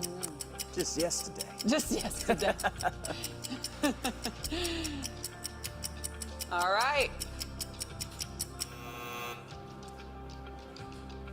All right, and then our Media Pros team is going to put up who got those, the first 3 to answer correctly. The answer was? Aristides. Aristides. Yeah, Stefan had to help me with that one. I was like, I don't Oh, it's all good. It happens.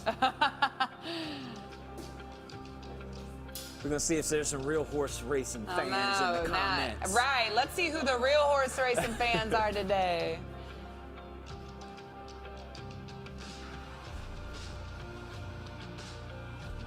All right, Hey, Sherry Sherry. Stewart Mullins.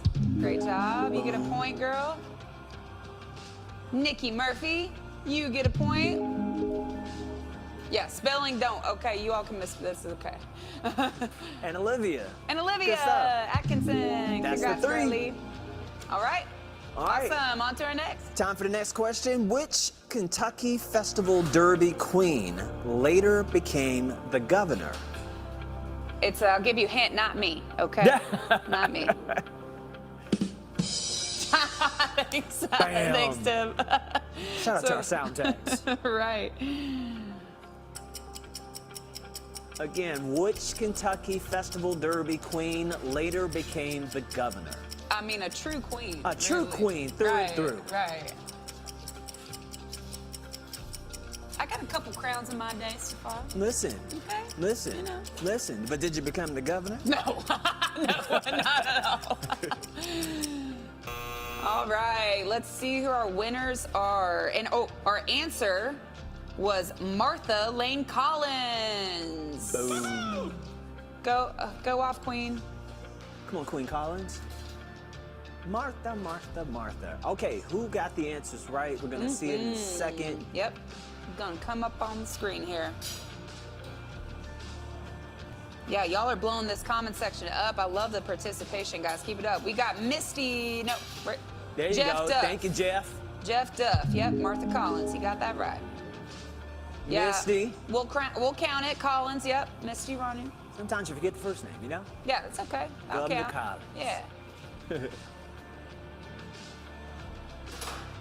And then our last winner of this is, again, Nikki Murphy. Ooh, Hey, she fast on them keys. Nikki, you good, girl. I think it's the dog in the Okay. photo that's helping her. Good, right? I know, right? Okay, guys. And thank you all again, everybody tuning in too, for your patience as we count these points. We want to make sure that we get those responses in. Our next question is, whose childhood home was located in Louisville's West End at 3302 Grand Avenue? And I'm going to give you all a few different options here, okay? So you all can guess. Was it Ed Hamilton, the sculptor? Louis D. Brandeis, the first Jewish Supreme Court Justice?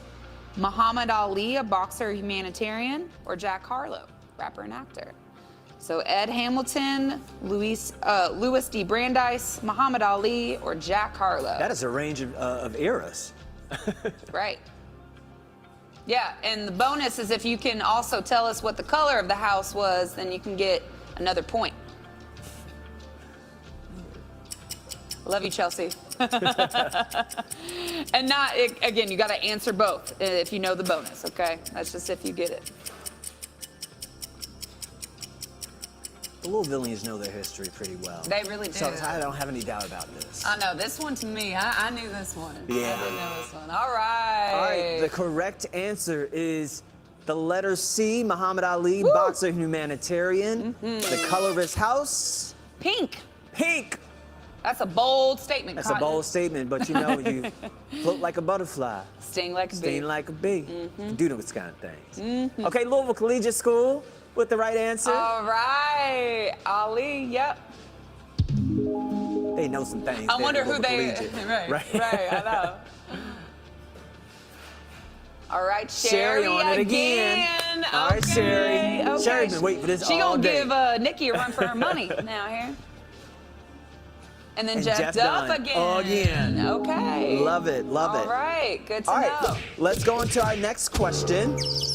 Whoa, knockout. Now the birds are done. Okay, all right, Tim's gonna go crazy, guys, on these. This is where Tim gets to shine. And we okay, love our it. sound guy. He's been waiting And all we day love for this it. too. All right, yeah. All right, next question. In the 1800s, James and Matilda Burks farmed the land at what is now a shopping center located at Breckenridge Lane at Dutchman's Lane. What did they leave behind that is still there right by the McDonald's? And you would never know it. It's actually really kind of cool. For It real. is. It actually is. Yeah. All right, guys. Let's see how well you know Louisville right now. James and Matilda.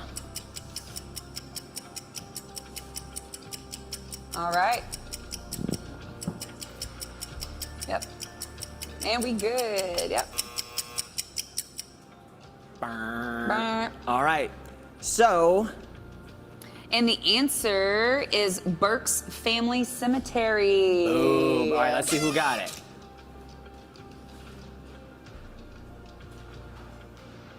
All right, guys, give our team just a second here as we're going through all of those answers. See who the first three were to respond correctly. All right, we'll count it. Nikki Gordon, yeah, cemetery. Nikki. Yeah, if you get cemetery, you get it for sure.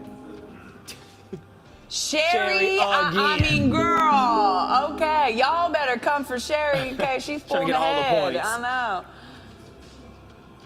And Misty again. Okay. Nice. Yeah. Awesome. Great job, guys. And y'all, that's why we're looking up at the screen watching your comments, okay? So that's why we're looking overloading up. them. All All right, so righty. next question. Next question is, oh, I know this one. How many counties are there in the Commonwealth of Kentucky? Watch Sherry gonna get it again.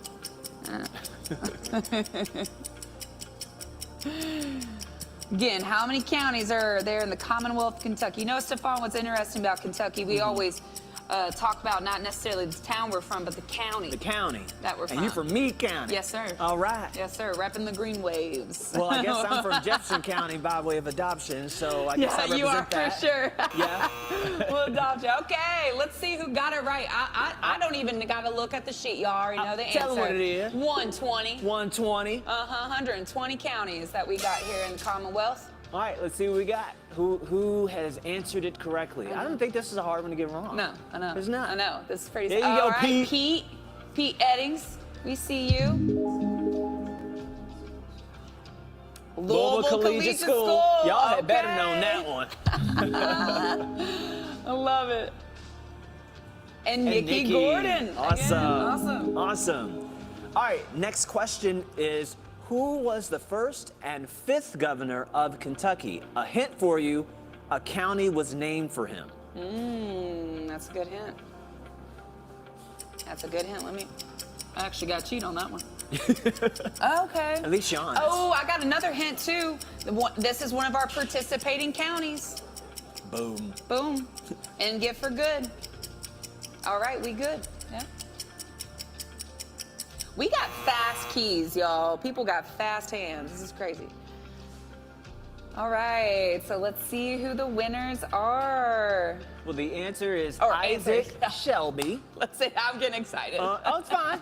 Now you're going to tell me who got it right. Right, okay. Okay, Isaac.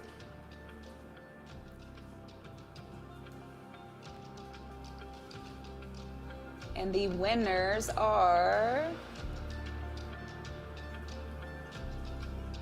Stefan, your smile looks so pretty. Right Oh, now. thank you. Look at you.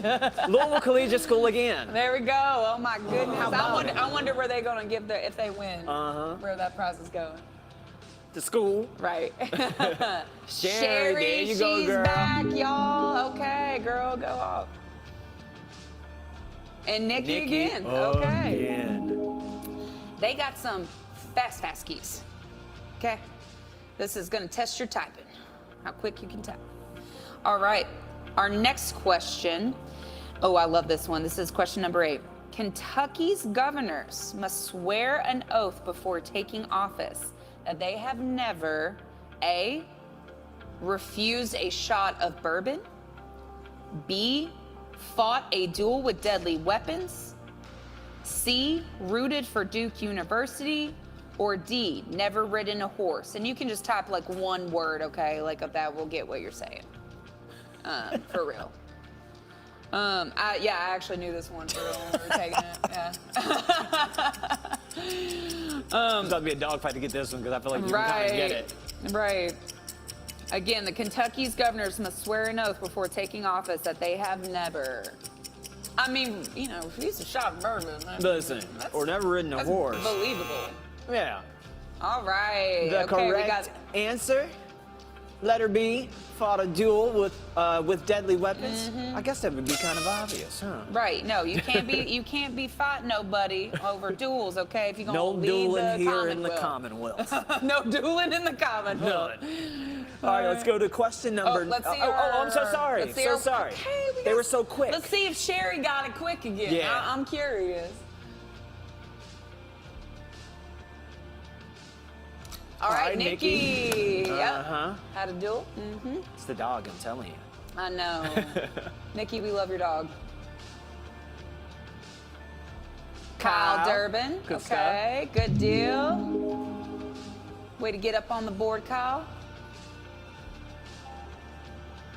Sherry again. I mean, Sherry again. My money's on Sherry or the one with the dog. All right, good stuff. Now we can go on to question 9. Sorry for the whatever it was. Yeah. All right, question number 9. Kentucky is bordered by how many states? This is a good one. This is a good one.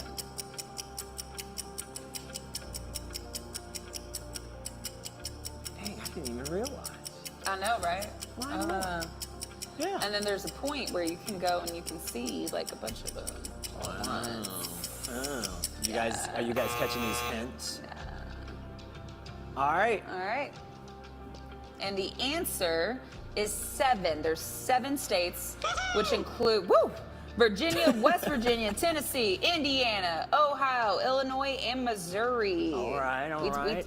Yeah, we're on the borderlands. And then let's see who our lucky winners of this round are. Okay, Pete. Pete got it at 7. Great job. Jennifer Hinton Likens. Nice. All right, on the board, Jennifer. Great job. Nikki, Nikki's back. I knew it. Hey, but y'all beat Sherry out on that one, Dang, okay? dang. Okay. All right, let's go on to our next question. This is our number 10. What is the only state park located in Louisville, Kentucky? I actually did not know this beforehand, too. And again, the only state park. It's almost like a trick question. It is, right? I know. I know. This one is a little I'd have never tricky. got it. Also, shout out to our girl Donna, okay, who we work with at the Community Foundation for making these questions. She was awesome. Alrighty, so. The answer is E.P. Tom Sawyer State Park. Shout out to Tom Sawyer. Shout out to Tom Sawyer. Whoop, whoop. Louisville All right, Collegiate School. We'll count it. Sawyer. That's how I said it in my head. Is it right? I Sawyer. Sawyer. Nikki. Hey, my money's on Nikki from here on out. Nikki, don't let me down. Oh no. Hey, yep, she can feel that money coming.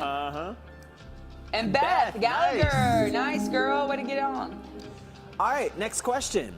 Where is the witch's tree located? Ooh, I know this one. It's almost too easy. I know.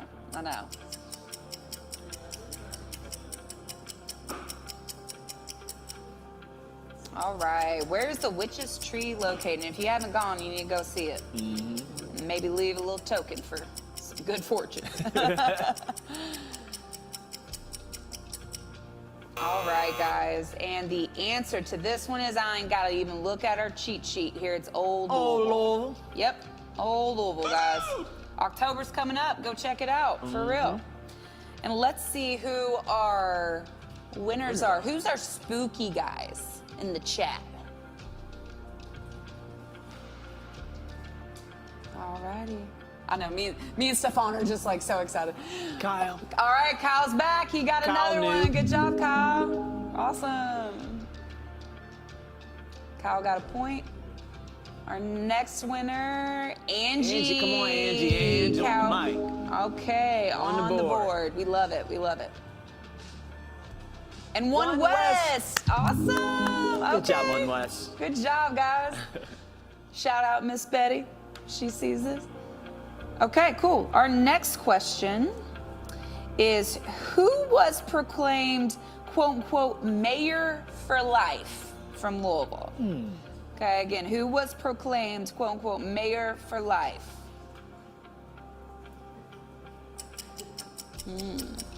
I can see our team in the background is trying to guess too. Fun fact, they don't get points though. Nope. All right, y'all. Who got that title? And the answer is Jerry Abramson. Hey, Jerry. There we go. Let's see who got it. Jerry. All right, Kyle's back. Okay, Kyle, that'll count. We'll count it. We knew what you meant. Yeah, we knew what you meant. Yeah. Tapping quick, I know. All right, Bernie Smallwood Mud. On the board. And My girl, Nikki. Thank you, Nikki. We here. She just said We Jerry. here. Jerry, Right. y'all know what I mean. Yep. All right, next question. Downtown has a giant replica of what famous statue? And the bonus is, what color is it? So if you want a bonus, type both. Gotta get both. I also knew this one.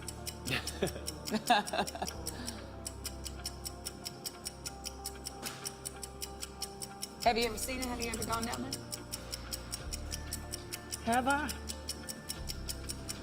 I probably have and didn't even know it. It's in, the answer is, because it's in front of 21C, is David, the statue of David. And the bonus is that he's gold. Big old gold statue of David, y'all. Okay, it is large and in All charge. right, I need my girl Nikki to help me out. Okay, we All got right, Andrea. Yep. David, correct. You get a point. Louisville Collegiate. David, you got the first one, but not White. Yeah, so you can just get a point. Okay. There we go. Bo says Nove. Bo says Nove. Got Yeah. both of them. Got both. 2 points. Boom, boom. Great job, guys. All right, we're gonna keep it going. Can I get a time check? Anybody? What time is it? 6:53. Cool, great. All right, next question is true or false? The 12th president of the United States, Zachary Taylor, is buried in Cave Hill Cemetery. Again, the 12th president, is this true or false? The 12th president of the United States, Zachary Taylor, is buried in Cave Hill Cemetery. And This is kind of a trick question, too. It really is. And the answer? The answer is false. He is buried in Zachary Taylor National Cemetery on Brownsboro Road. Yep. Now, Cave Hill, you got Colonel Sanders you got a lot in of Cave people Hill. there, You got but shout out Zach ain't Muhammad there. Ali. Zach ain't there, though. Right, no, Zach ain't in there. Facts. So who answered correctly on that one? Let's see.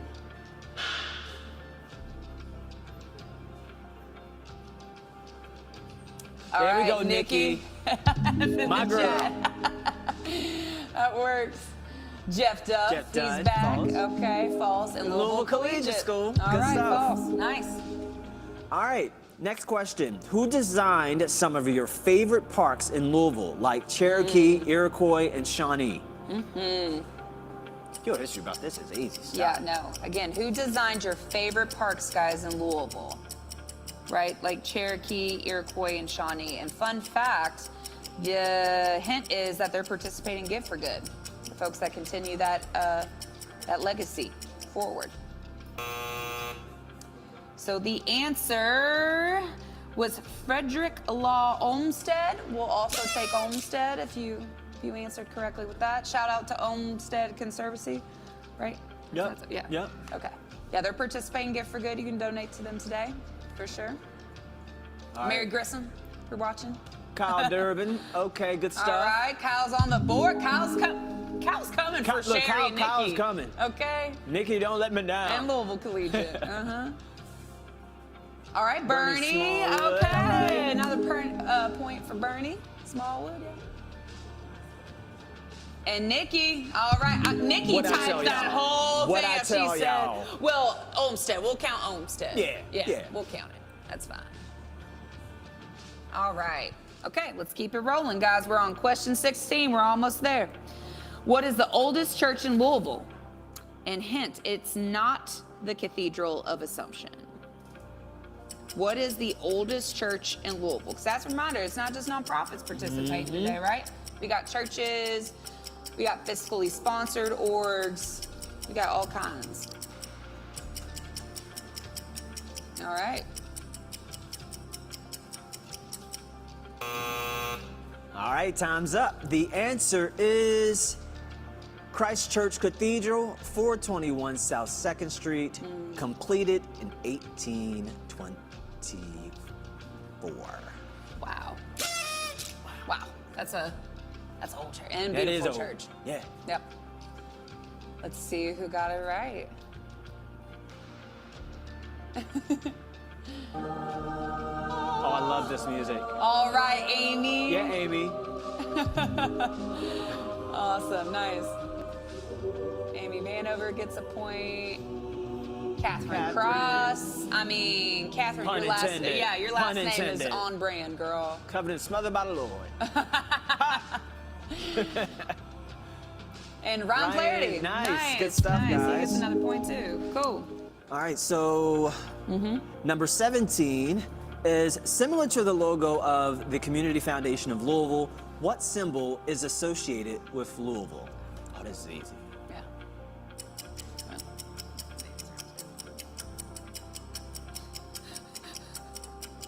And the bonus is, what does fleur de lis mean? I wonder.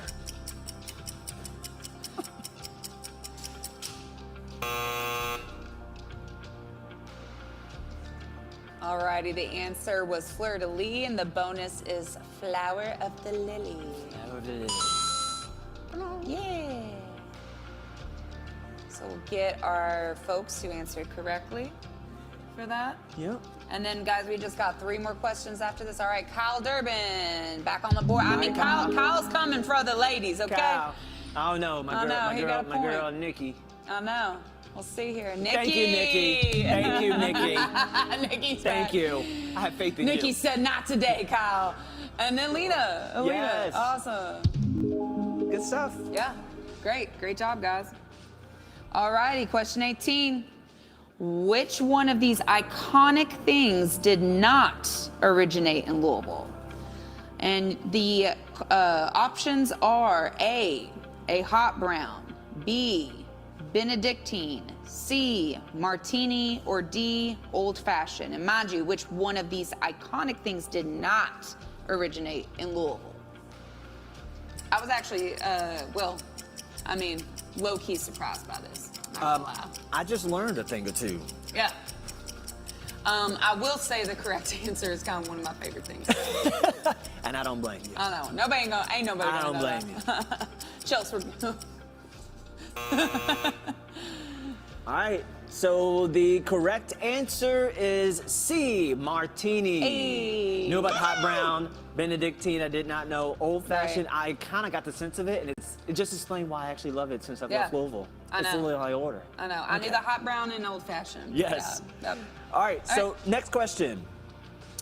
Louisville is. Let's get our answers. Oh, I'm so sorry. I keep doing this. Kyle's back. Kyle's back with C. Okay, All right, Kyle, let's we see you Kyle. rising We up the see board. you. Right. Where's my girl? Help me out, Nikki. This is the trifecta. I don't know who Nikki is. We did Again, not Nikki plan this. said to Kyle, not today, okay? She's not letting him take that crown. All right, here's our last one. BJ. Hey, BJ, good Welcome on job. the board, girlie. Awesome. All right. Now we can go to the next question. Yes. Louisville is known for producing 90% of the world's disco balls. True or false? Wow, I know this one because I did a story about it. Let's get some ABBA. No. We cannot play that. That is not royalty free. Yeah, true or false, guys? All right, make our own disco music. Yeah. I don't think that was disco. I thought it was fist pumping me. Yeah. All right, guys, and the answer is true. Yep. Yeah. We make shiny things here. Okay, Lil Jon. This is the Sound Guys moment, y'all. I'm telling you, Tim's living his best I told him, I life. said, it's your world, man. All righty, let's see who got these. All right, Nikki's back. She got it. I mean, Nikki's. True. Thank you, Nikki. You've made my day. Kyle, I still see you. Though, Nikki. He climbing the board, but I don't know if he got Nikki beat. Right. I love this. And BJ. Hey, she got a streak going. Yeah, she does got a streak going. She's heating up. All right, so our last question of trivia, guys. The Community Foundation of Louisville, aka what I'm repping, is proud to host Gift for Good Louisville. And since its launch in what year, this powerful day has raised over $70 million for local nonprofits across Kentucky and southern Indiana. Again, guys, when did Gift for Good start up? When was that launch date? Dun, dun, dun. Last question. Who's gonna get it? Nikki is gonna get it. Because that's where my money's at now. I mean, I'm wondering where my girl Sherry went, okay? Sherry was like, look, I got a couple in, that's it. I know, she was on fire. Okay, guys, the answer is... Dun, dun, dun, dun. Yeah! Real dramatic. It's 2014. Yeah, you go. That's the correct answer. So we're looking for 2014. That shows who's paying attention today. Right. All day. Right. And y'all have donated over $70 million since then, and we're about to that's about to go up to $80 million after today, for real. So let's see who our final winners of that question are. Sherry! There goes Sherry. Sherry, you ain't going nowhere. Yes. So we knew you were somewhere, Sherry. We knew you were there, girl. Sherry said, I gotta take this last one. Awesome. She couldn't give Nikki all the shine. No, she couldn't, right. Okay. Get our next person with the point. Christopher. Or should I get Spectrum or AT&T for next year? We don't know, but we appreciate that. Let us know what you decide. Cool, Chris. Yeah, we can't really decide that for you, brother. Sorry. All right, we're back to Sherry. Babook. Saeed. What's up? All right, get on the board. Get on the board. He be knowing about Gift for Good. And Misty. Good job. Yeah. Congrats. Way to come back. Awesome. So I'm gonna give my my homegirl Chelsea a second here to tally up who the winners are, and we will announce that. I will say when we do announce who the winners are, we ask that you email info@giftforgoodlouisville.org and tell us which participating organization you would like your prize to go to, okay? And again, those prizes are, first place is gonna get $500, second place is gonna get $300, and third place is gonna get $200, and that is all thanks to the Owsley Brown Second Family Foundation, okay? So thank you guys so much. I mean, we had some great participation in this, y'all. Yeah. A whole lot of people commenting in the chat. I know, truly. And Stefan, right after this, actually, we're going to continue the community conversation with our presenting prize partner, actually, Churchill Downs, as we gear up for the Grace 2 Minutes in Giving, because that's coming up soon too, y'all. So you better, I actually need to get my laptop. I'm going to go do that right now. Hold on. I'll be right back. Okay. They're following her. She's on the prowl. She's walking away. I literally have to give while we're doing this. Just get my laptop ready. Alrighty. Not that I want to rush Chelsea, because math is not my strong suit. Take your time. Okay, It ain't money. That's why I'm a journalist. That's why I'm a journalist. Look at us. That's why we're creatives. I didn't like it. And do fundraising. Well, me for. I mean, I can count money, you know, like raising the money. I mean, yeah, we can watch that ticker go up. Listen. I know. All day, every day. All day, every day. I got my laptop though. I'm ready to. We got 10 minutes until the greatest 2 minutes in giving, guys. We're about to have our. Yeah, are we ready? Oh, we got Misty, she said Community Foundation of Louisville, so very much appreciated by all of us. Well, we appreciate you, Misty. We now know the winners. Yeah. And do we know the winners? Are we ready? Boom. All right, thanks, Hillary. Even if we didn't win, girl, I know that's right, okay? Thank you for participating. Got to have fun. Yeah, thanks for joining. All right, so Chelsea, we have the winners. Are you ready? Are we gonna put them up on the screen, or do we just wanna say? Can we start with third place? Oh, they're right here. There's okay. a tie. Ooh, and in the case of ties, guys, we do split prizes. Again, for our winners, please email who you want that prize to go towards at info@giftforgoodlouisville.org. For third place, they're going to split $200. Okay, so they're going to get $100 each. That is Sherry Stewart Mullins. Way to come back in there. All right, Sherry and Louisville Collegiate School. all right, I like you both what get you did $100 there. for your Yes. favorite org. And then, and then our second place, who is going to get $300, is Kyle Durbin. See, he was racking up the Kyle, board. you were on the board, brother. You got on there. But Kyle could not, as sure as he tried, he could not defeat our first place winner. And Stefan's, I mean, kind I of put the favorite. bet in early. All right, I know. You Parlay got that. it. Do you want to do the honor, sir? Murphy, by the name of Nikki. First place, congratulations. $500. $500. And your dog is still cute. Yes, congratulations. Congratulations. Yes, awesome.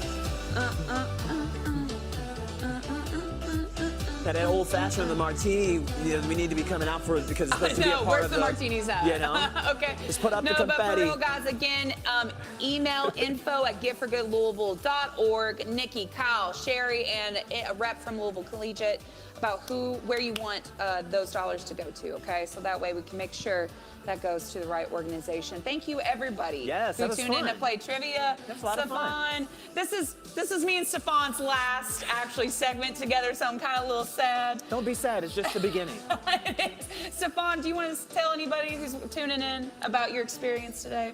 First of all, let me just say, just quickly, I've worked here for 5 years, and so many people have sat down here with us. Yeah. I've done stories about. I've participated in the community with, and I've gotten to see how their organizations have expanded or them remembering me. You know, it feels good to be remembered for the work that you put in. And this has just been a phenomenal experience that has me feeling boosted and just hopeful about Louisville. You know, it's a great community, and it deserves everything that it got today. And we'll continue to get until 11:59 Yes, we got till midnight, Yes, right? yes. Thank you so Yes, much, thank Stefan. you. Appreciate you. Yeah, we gonna hug. Come here. Thank you.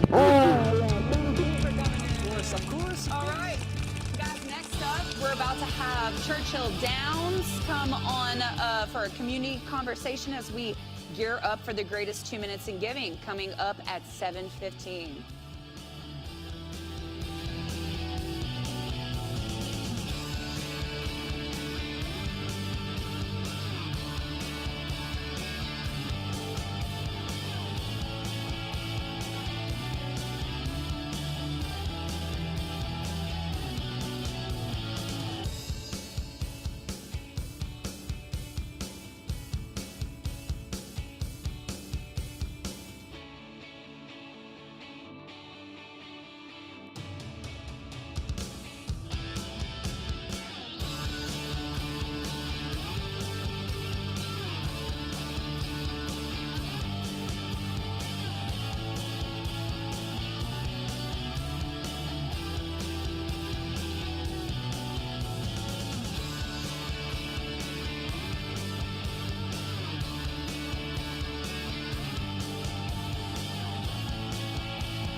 Okay, we are back with our presenting prize partner, Churchill Downs, Claire Sims, my girl Claire. Okay, we've been through it. We've done so much together, honestly, over these past few years.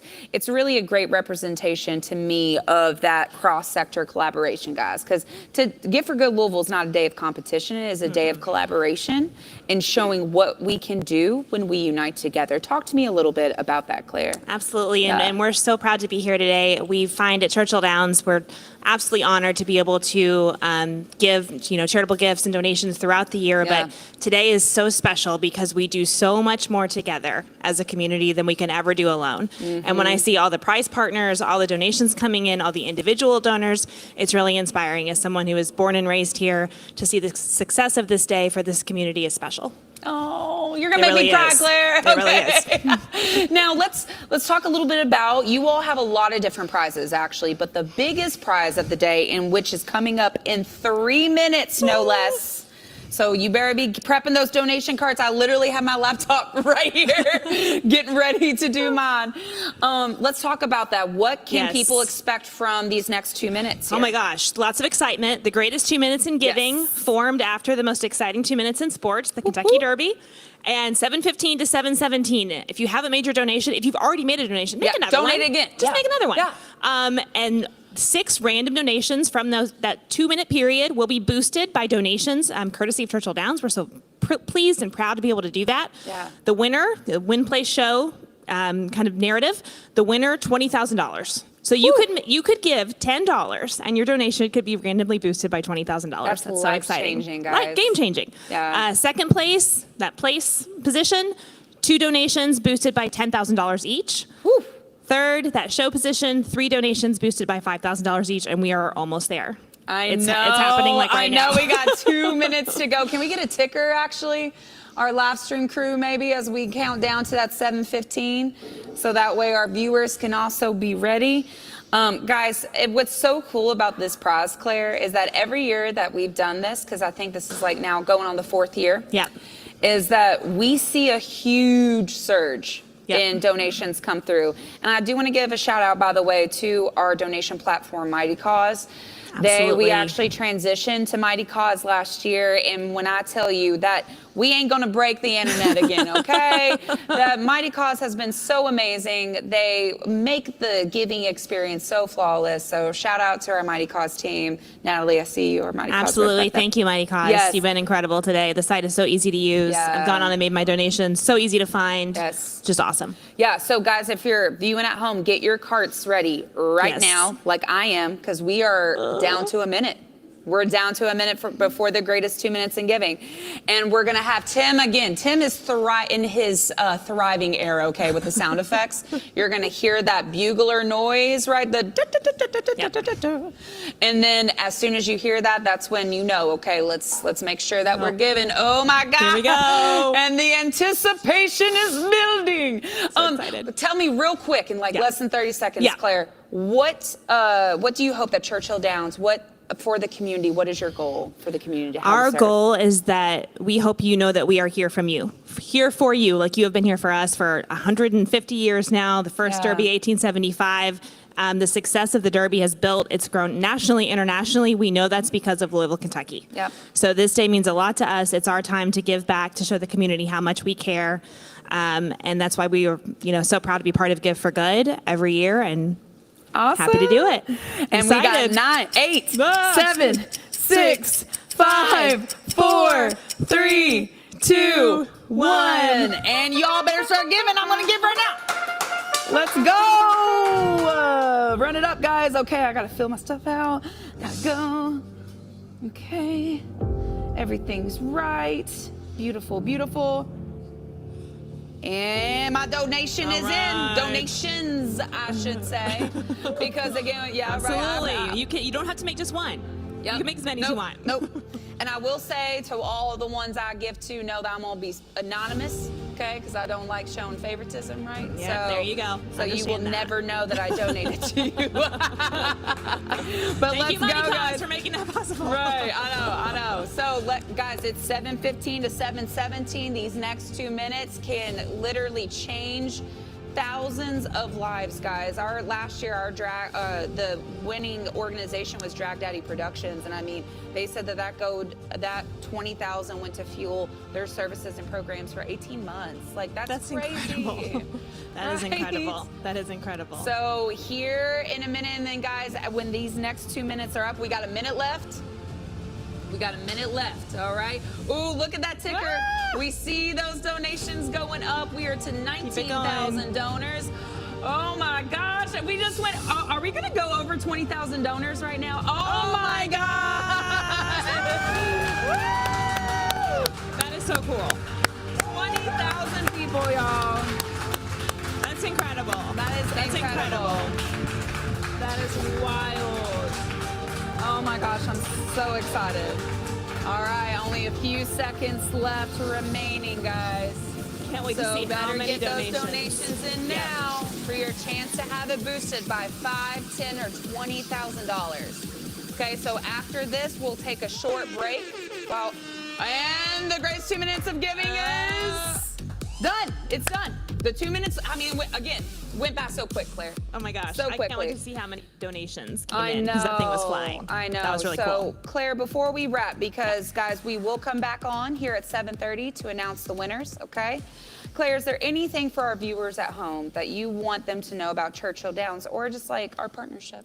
I would say, something that I say a lot about the Community Foundation and why this is really our largest partnership in this community is that this is such a trusted brand for philanthropy. Thanks. And so that's why there's 645 organizations involved. That's not by chance. No. That's, when they come 12 years in, you're building and building and building. That's because nonprofits, large and small, trust this brand.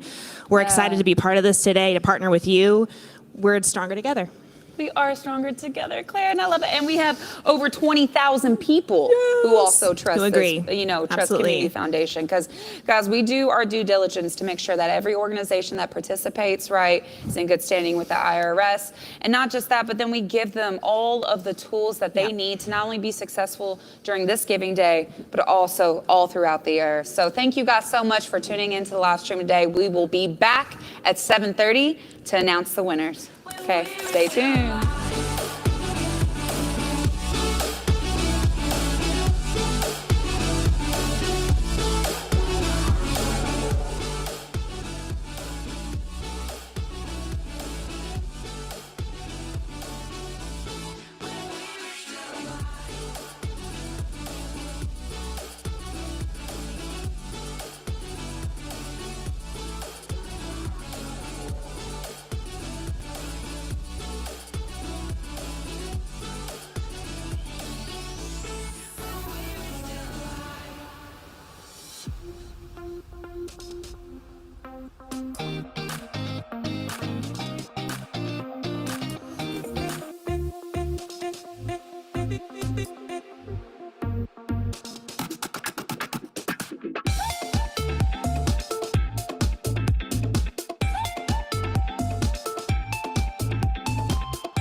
And we're back. Okay, guys, thank you all so much for hanging with us today during the live stream. I just want to give, again, a quick shout out to Media Pros Productions, who did our live stream production, local company. Check them out. Thank you guys so much. We are now going to announce the winners of the greatest 2 minutes in giving, sponsored by Churchill Downs Inc. Are you guys ready? If you are, light it up in the comments, okay? So I'm gonna start with our $5,000 winners. And again, this is all because you all gave during those 2 minutes. And these now prizes are gonna transform these organizations' lives. So our 3 $5,000 place winners, because win, play, show, is first off, Jacob's Ladder Outreach. Whoop, whoop! Congrats, Jacob's Ladder Outreach. Louisville Grows, let's go. Louisville Grows, $5,000. And last but not least, getting that other $5K is the Wardolph School of Louisville. Congratulations to all of our 5K winners, our place winners. Or I'm sorry, our show winners, rather. Our place winners of 10K are, and there's 2 winners of these. First off, the Animal Protection Association, which actually we went to last year to take photos. So we got the kitties. They're over there in southern Indiana. Congrats, ladies, to 10K for you all. And then also 10K to Down Syndrome of Louisville. Yeah!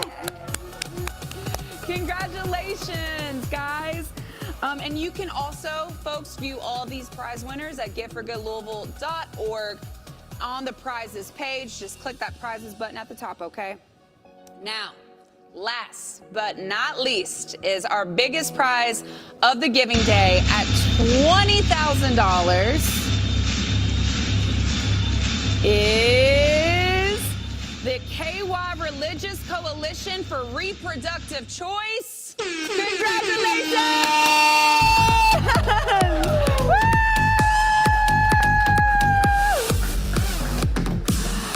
Thank you, guys. Thank you all so much. We appreciate you guys participating in this day with us. Let's keep it going. We got till midnight. Our record was 9.9 mil. Let's see if we can break that this year. Stay tuned, y'all. And thank you guys so much. Let's keep giving. Let's keep the good going. Peace.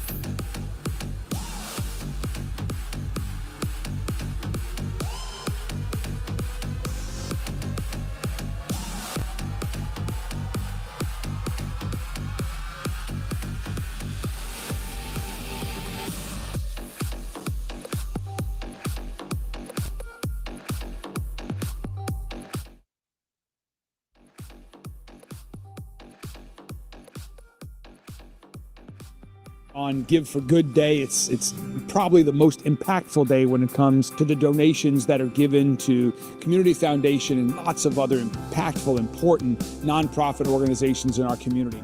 So today we are here at California Community Center where we are Feed the West.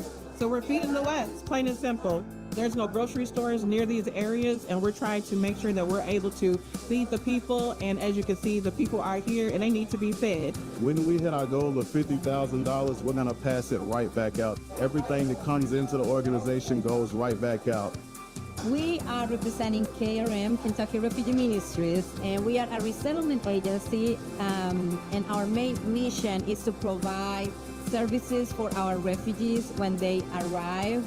Give for Good reinforces what is so true of Louisville, and that is that so many people, indispensable people, are here to help others.